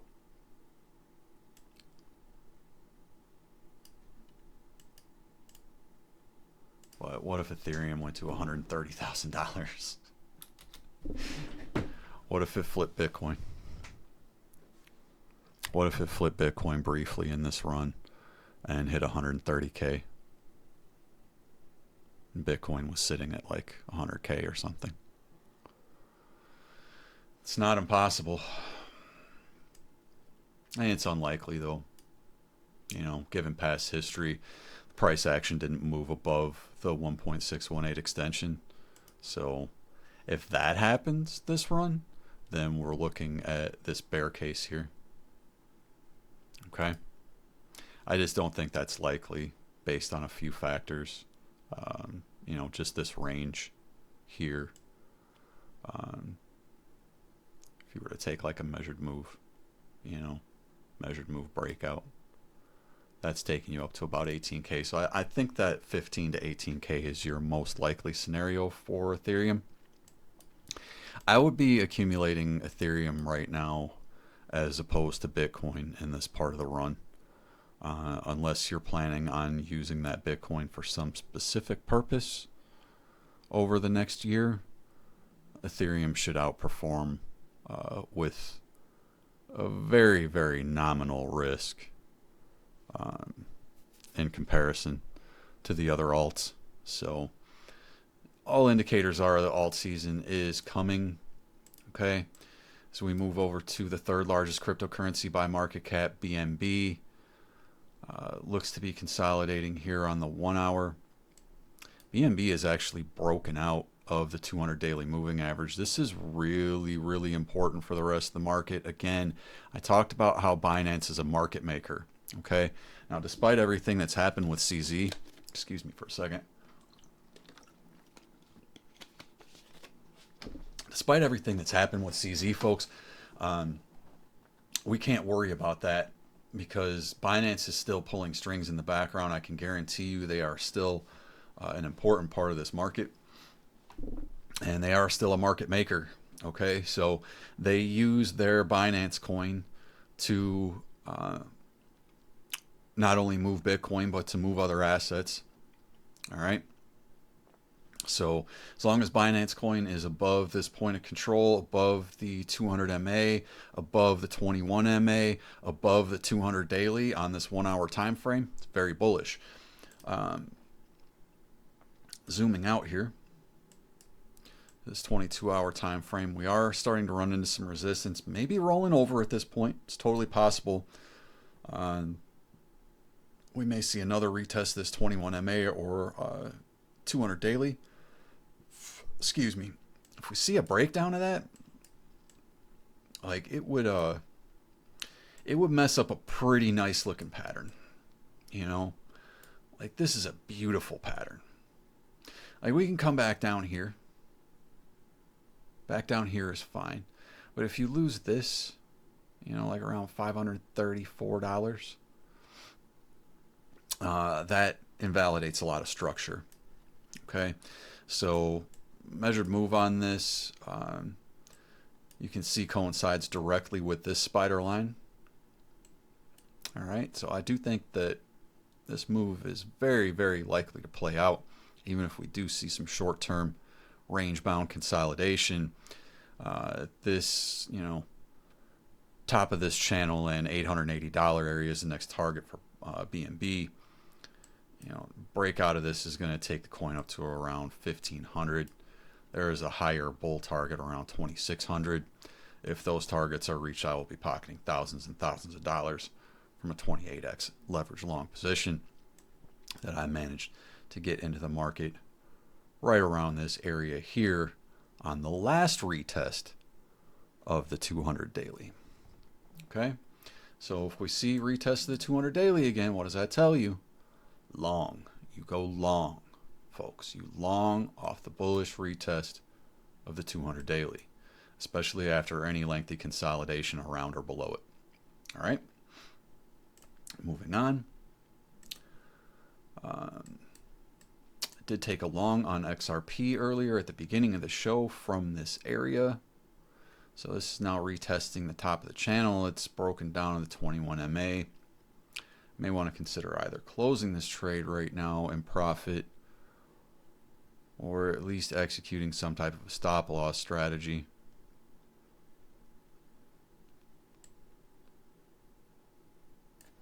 What I'd really like to see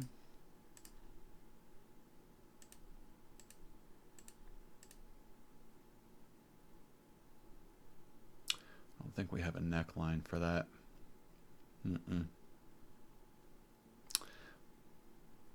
I don't know.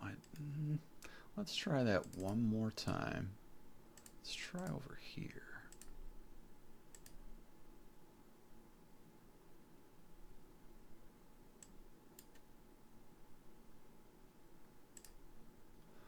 So we could see this be a little more compounded, where it bounces off the top of this channel, comes back up, bumps that 200 MA, needs a little more range-bound consolidation before breaking out. So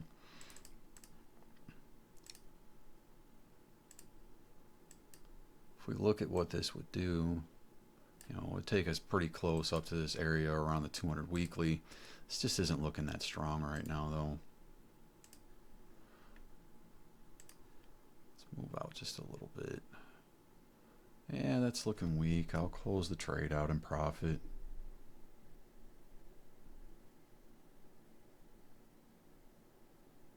Not a huge trade either, folks. Was this a little one that I had opened up? I'm sure we'll see this bounce immediately now, which I'm not really worried about. All right. I have two other long positions open for both Bitcoin and Ethereum that are both in 4 figures in profit right now. So I do plan on holding those unless we see some sort of significant breakdown, as I was saying earlier.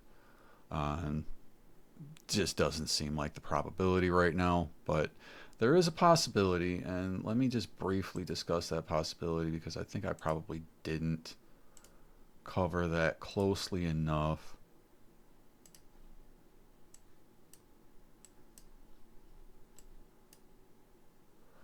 But if we were to look at, you know, some sort of a retracement,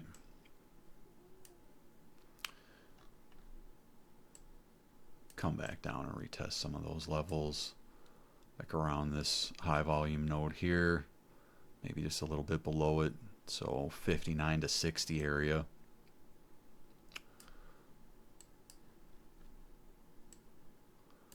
I just don't see it being likely that we get a further breakdown after the breakout of this head and shoulders here. Okay, if anything, this was just a retest of that. So I just think it's unlikely. All right, but if we were to see it, okay, this 59 to 60 area would be the first area that you would look at. If that were to break down for any reason, then you're looking in this area here, okay, between about 56 and 55. All right, I don't think that's likely right now, but again, we have to entertain the possibility of it because we're getting rejected so hard at the 200 daily right now. Range bound consolidation between the 200 daily and the 200 MA on the 1 hour here, around like say 61K. That makes more sense than anything. And I do think that we'll probably remain sideways slightly up for the rest of the month of September here, just based on what I'm seeing with that. I'm going to jump over to Solana real quick. Obviously, this is one that people are holding. I believe this coin is getting ready to break out pretty quickly here.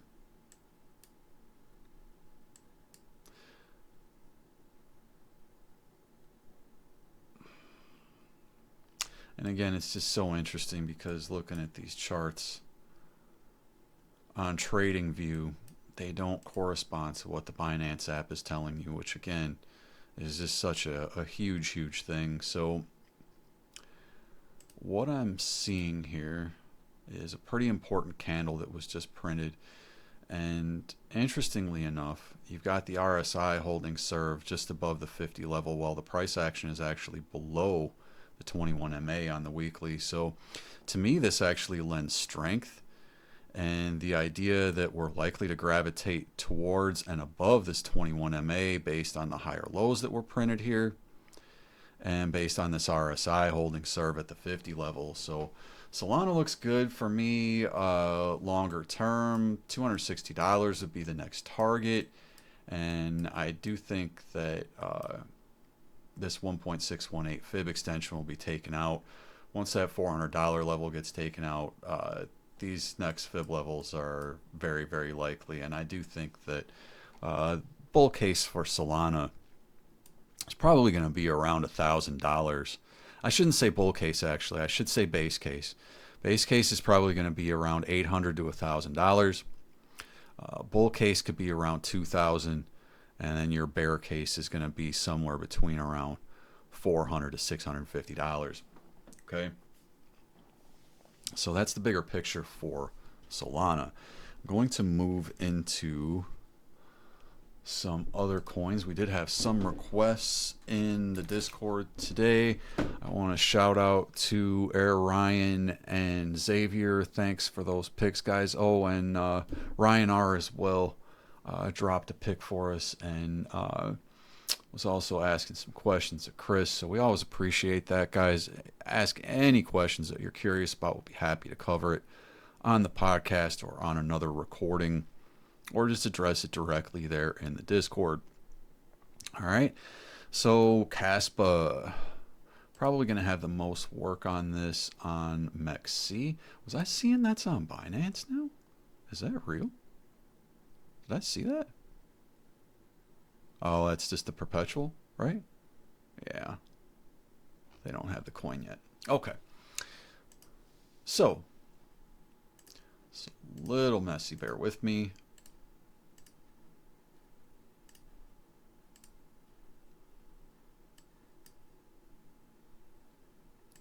Caspa on the weekly. Again, holding the 21 MA. Holding the 50 level on the RSI. All right. Those are key to being bullish. Stochastics pointing up. Almost ready to flip bullish here. This red is not quite confirmed above the 20 level. As soon as this red confirms above the 20 level, you can dump as much money as you want into Caspa. You really probably realistically should be doing it right now, because look at what happened the last time we had this curve on the stochastics. Boom, huge uptrend. Curve on the stochastics. Boom, huge uptrend. Right here, curve on the stochastics. Boom, huge uptrend. The stochastics pretty much tell you everything, folks. Tells you when it tops and it tells you when it bottoms to a greater or lesser degree. You use the smaller time frames and you can really zero in. Right now, it is much riskier to be out of Caspa than to be in Caspa. And I am definitely in Caspa. So with that said, you know, some short-term upside targets, 20 to 22 cents, 25 cents, and 33.3 cents. Okay? Imagine. I'm almost positive it will land on that level to a greater or lesser degree. Okay? Bear with me here. I'm sorry. These glasses are really bugging me. I got to do the rest of the show without those. That is absolutely killing my brain. Literally cutting off circulation. Okay. I'm going to jump over to ONDO, and then we're going to cover some privacy coins, and I'm going to be out of here for the week. All right. So ONDO Finance on Coinbase. Let me get a little more granular on this. I just want to see if we have some divergence that I would like, because this is a younger asset. There it is. Okay. So what we have here is this daily bullish divergence. You've now flipped the 50 level of the RSI. All right. So if you come down here and consolidate around the 21 MA, which would be around like 62 cents, totally fine. So if you see like a 10% dip for ONDO, don't be worried. If anything, that's an accumulation zone. If you don't feel confident with your position, or if you haven't bought into this coin yet, you could look for it around 62 cents, maybe even a little bit lower. If we get that lower move for Bitcoin that I was talking about, you could see it in the range of around, say, 59 cents, 59 to 60 cents. So, if it comes back down to this area around 62.5 cents, you're going to want to start averaging in a little bit if you believe in this coin. Okay. Now, if we take a look from the technical perspective right now, we're not seeing a breakout or breakdown yet. We're really symmetrical at this time. All right. The measured move on this W should technically take you, above the pattern here. So the hope would be this is consolidation. You've got your 50 MA holding this consolidation up. Usually what will happen, once you start taking out these moving averages, you take out the 21, retest it here, broke out. Now you've broken out of the 50, retesting again. You're likely to gravitate to the 100 and the 200, which also coincides with the 200 daily here. So if ONDO closes a daily candle above 87.9 cents, you will see a larger uptrend ensue. Could volume gap up to this area around 93 cents, and I would say it would take off from there. Let's fix this extension because we did come down just a little bit lower from the last time I looked at this thing. So to me, this establishes a pretty nice bottom for ONDO. Set up this extension here, and then I'll show you why this is likely to have bottomed.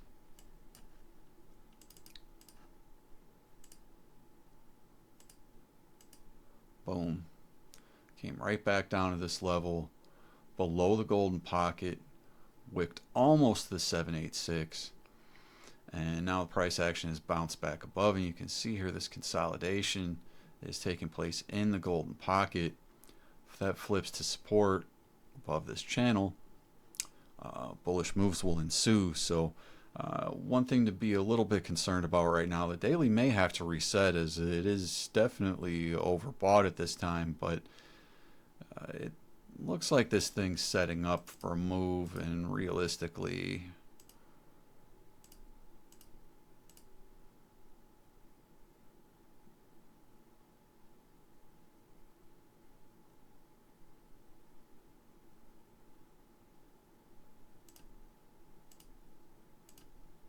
could be something like that. Okay. So could still see some range bound action for ONDO here. May need to see the daily reset. Just need to give this thing a little bit of time, but your next significant upside target would be like $2. Okay, and this is a larger market cap coin. Personally, for me, I know a lot of people are in this coin. I just have a hard time thinking this thing is really going to make a big move. Okay, you're talking bull case like $4.50, which is less than a 10x from here. I don't know what the utility behind this token is, or anything like that, but realistically, with the size of the market cap, it just seems difficult for it to push above even $4 or $5. Full disclosure, I do not hold ONDO, and that is basically the reason why. I'm not saying that it can't go higher, especially if BlackRock or other entities are involved and RWA becomes a real hot narrative for some reason over the next few months. But just chart-wise, this has a lot to do to give you gains that other charts are showing me. So that's just my perspective. I'm going to jump over to the privacy and mining stuff for Xavier. He has to look at Zcash. I haven't looked at that thing in forever. I don't even know. This is... Jeez, really? Where do you even buy that? This is only giving me perp contracts. Ugh. Let's look at Kraken's futures.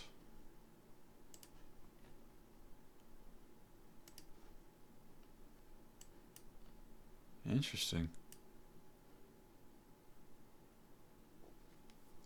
So that's not a whole lot of price history. This is a stumbling point here, unfortunately. Because I need price history. Let's see. Anything on a perp contract is going to be when this thing got smashed in the last bear. Here we go. Why would that not be at the top? Trading view, you are slipping. Okay. This is what we wanted. Alright, so you're at weekly macro point of control right now. Okay, and you're actually bouncing off of that, so that in and of itself is bullish. Moving averages are very tight. I mean, everything is just, right on top of itself. So you're above the 21 and you're above the 50 level on the RSI. So technically this could potentially flip bullish. Let me show you where I think this thing is likely to go. And then I'll show you where it could go if we see like some sort of explosion in the privacy coin space. All right. I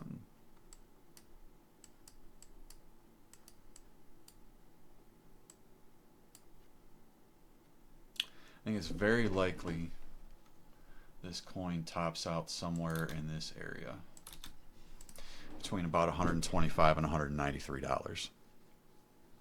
Okay.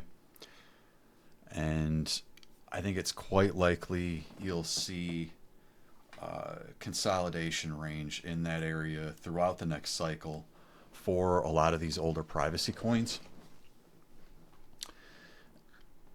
And it's partly because I think the space hasn't matured enough yet to find the actual need or use case for them, which I believe will be potentially escaping the coming world order at the end of this decade. All right.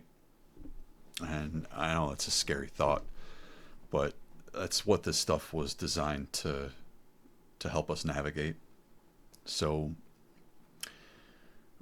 right now I would look for this range.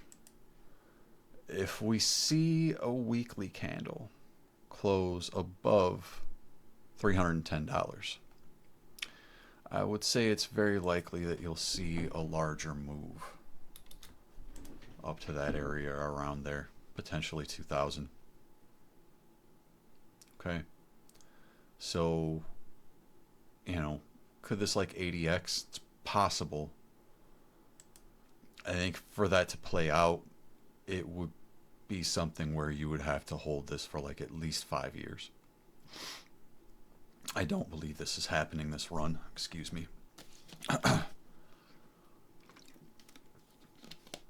But it's possible. All right. Something else to note. Pretty strong weekly bullish divergence.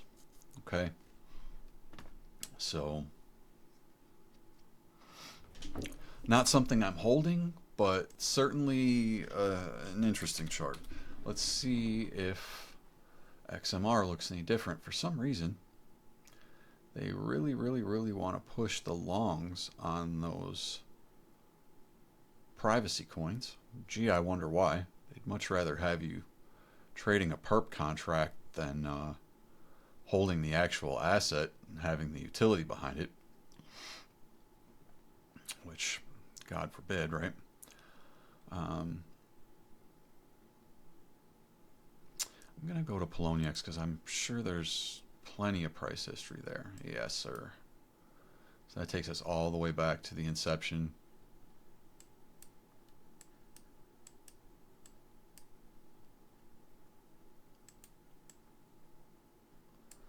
And realistically, this is one of the most beautiful charts that you're going to see in all of crypto. This is so simple and easy and basic. So amazing.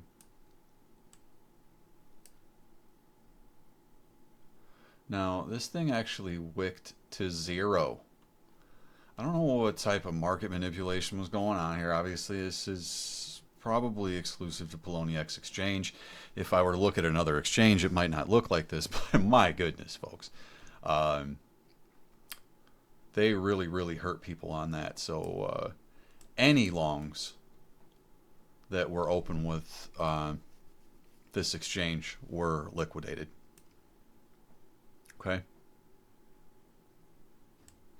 So I would say that there is a 100% chance that XMR has bottomed because it hit $0 on this exchange. It can't go lower. All right. So market manipulation in real time there. This is an anomaly. We're going to ignore this wick. It has nothing to do with what I'm seeing right now. What I'm seeing right now is just a beautiful ascending triangle. This is a beautiful pattern. Like, it's just so simple and beautiful. If everything in the market looked like this, I would just say buy. Like, this has potential to just absolutely blow the doors off the market. Holy shit. Pardon my French, but my goodness. This chart, I just have to go with the basic TA, and it's just such an obvious ascending triangle. If that's real, ooh, man, you're going to see a big move. Now, you can measure this in another way. If you look at this as like a cup and handle type of a thing, this is, God, this chart is so beautiful. It's so just simplistic in its nature. This is just a dream come true for TA and people who know what they're looking at here. You got these obvious touches, sideways breakout, retest of this channel and this channel. This is just, oh my goodness. If every chart looked like this, I probably wouldn't even have to come online and do this stuff. I'm sorry, I'm flabbergasted at what I'm looking at here. So your bull case here for Monero was $9,000.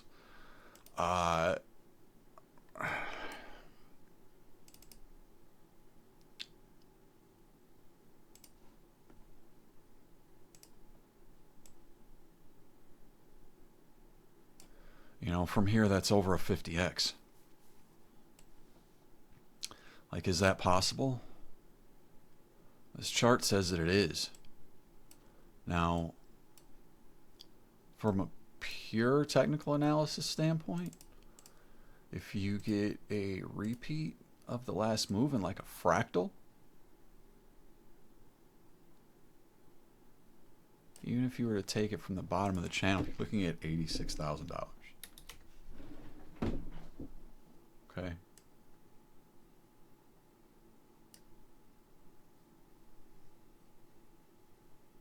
I don't think that's likely at all, but I have to take a look at the technical possibility of it. I think this is a very, very realistic target, potential 50x. So let's try some fibs. Let's see what the fib has to say. And then we'll call it a day on this one. The fib says you come in a little south of there. Okay. The fib says you come in around 3,400. That'd be like an 18x. So to me, this actually looks like a great coin to jump into right now. It has great price history, great fundamentals. Again, ignore this anomaly. Obviously, there's some big players in the market who are holding on to this thing. But when it comes down to it, this is just a beautiful, beautiful chart. And you can see here too.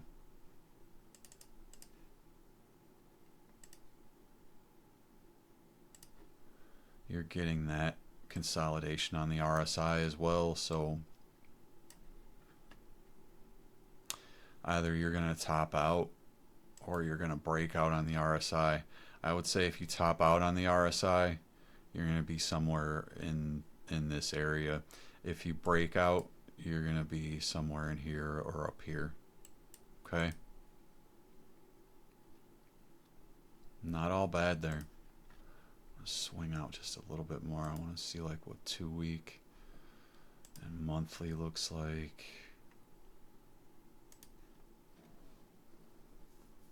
Monthly looks fantastic.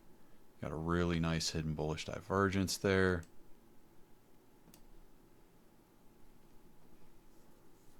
And finally, I want to check this secret 73-day time frame. Let's see if it's showing us anything.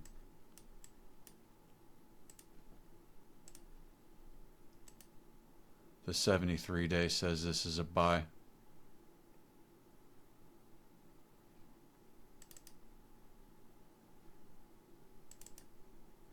'73-day hidden bullish divergence.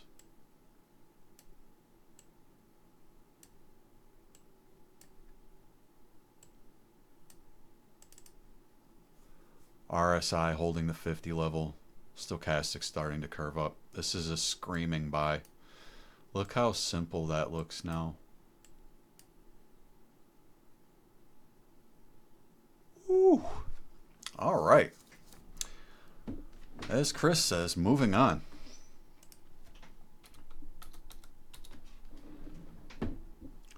And I will clarify, I had some rough TA on XMR last year. I wasn't looking for a dump to zero. All right.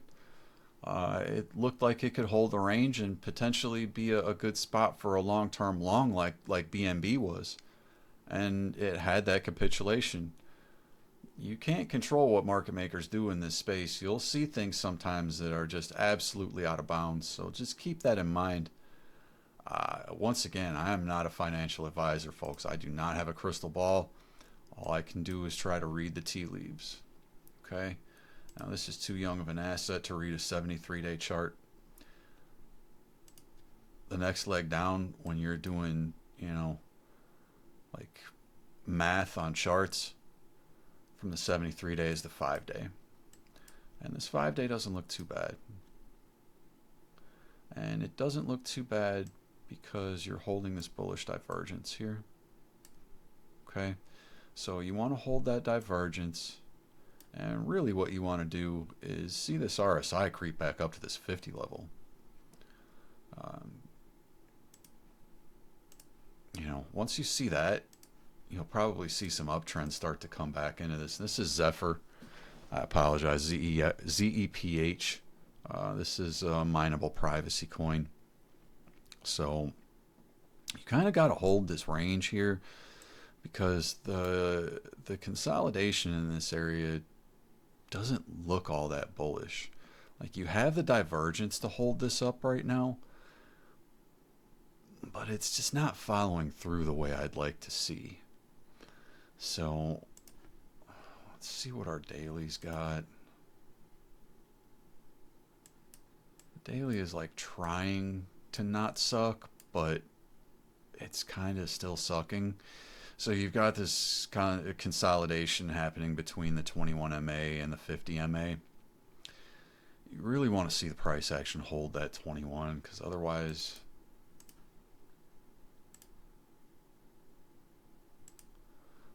at the very least, you're coming back down in this area like around $1.43 to about $1.35. Okay, and if the area around $1.27 breaks, you're going into the toilet. So be careful with this one. All right. The chart does not look as good as Monero. Just full disclosure. Let me just real quick go over some potential upside targets here. This is your range that you're going to want to break out of here, like between about $12 to $13 and around $20. If you start closing daily candles above $20, very good chance this will move to a new all-time high. I think your bull case for ZEPH is probably somewhere around $330 to $390. If you were to do something like this, takes you up to about 171, which is an area I have mapped out before, so interesting confluence there. Maybe this is more of a bull case, and base case is around $170, which, you know, from the current level, it's 100x, folks. So this coin has 100x potential in this bull run, but we need to see the privacy narrative really take off in order for that to happen, I think. Otherwise, you'll see continued lengthy consolidation in this area. I mean, you could potentially see something like this starting to brew. All right. So you could see something like that in the longer term. And, you know, that would take us out into 25. You know, if you had a real like parabolic move out of that June, July area, you know, so keep an eye on that. I mean, this is really, really speculative, but it's like you can see this shoulder forming here. You can see the bottom forming here. So you gotta hope that's what's happening there, essentially, I guess, for this thing to play out. But you do have that bullish divergence there still. Okay. So not all bad for ZEPH. Last one on the docket today, folks, is going to be Chia Network.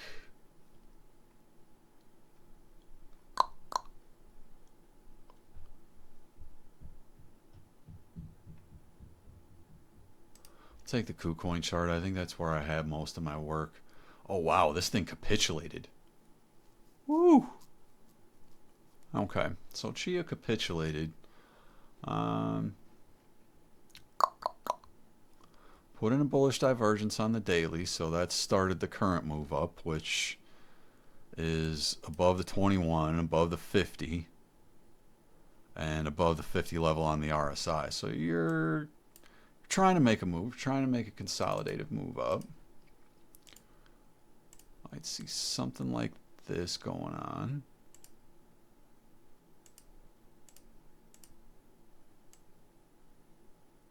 Okay.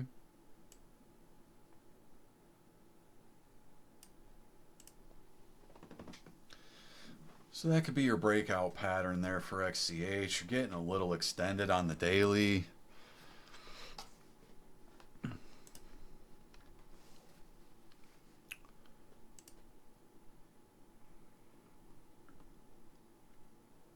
see what else we got here.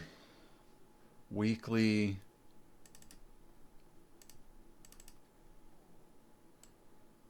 Weekly, you're holding a nice bullish divergence. Man, it's hard not to say this coin is a buy with that divergence.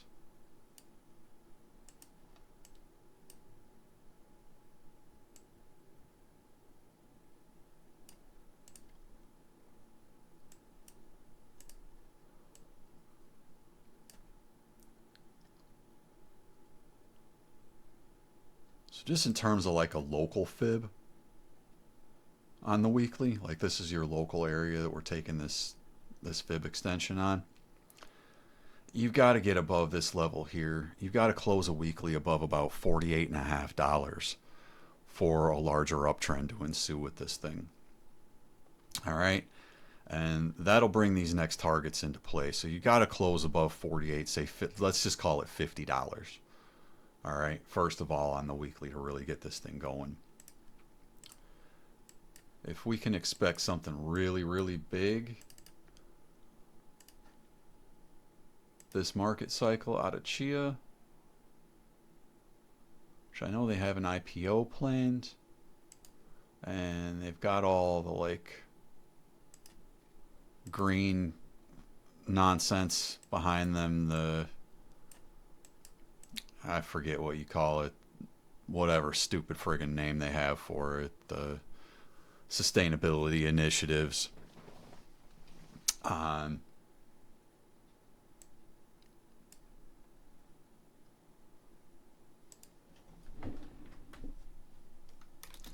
Get 150x out of this coin, to be honest.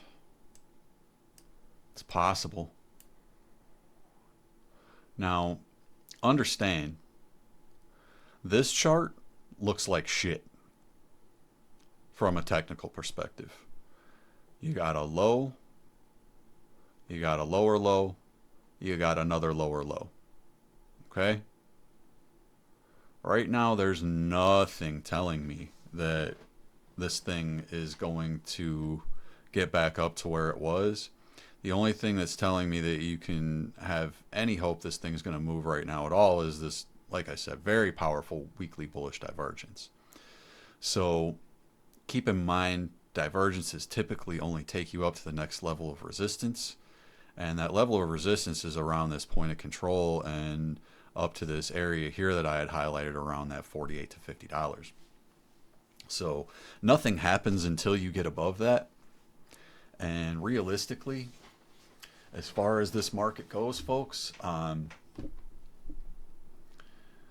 you'll have to, be willing to either take that extreme chance on this thing that you can get 100x out of it, or be willing to be patient and wait for the breakout point, which at that point you're not going to return nearly as much in your trade. So realistically, if you're feeling risky in this market and you have a little bit of money that you're not worried about, a few hundred, a few thousand, whatever it is, that is not something that you would sweat losing if you were to take it to the casino, this is a good play. So we have seen a few coins, I believe, with 100x potential in this show. I hope you've made it this far, folks. I really do appreciate you if you have. If you're still with me here, please honk the like button on the way out if you haven't. If you're not subscribed to our channel, after seeing all this, why aren't you? Hit the bell for notifications as well. You'll be notified when we bring you this content in the future. Again, I really want to thank you folks. This is the first time I've done this in a couple months. I'm very, very glad to be back. I do intend to be doing this going forward throughout the duration of the bull run. So I hope you'll join me and continue this journey with me. I really do appreciate you all. Take care of yourselves out there. I hope you had a fantastic weekend. I hope your upcoming week is even better. Much love, folks. God bless. And I will be seeing you soon.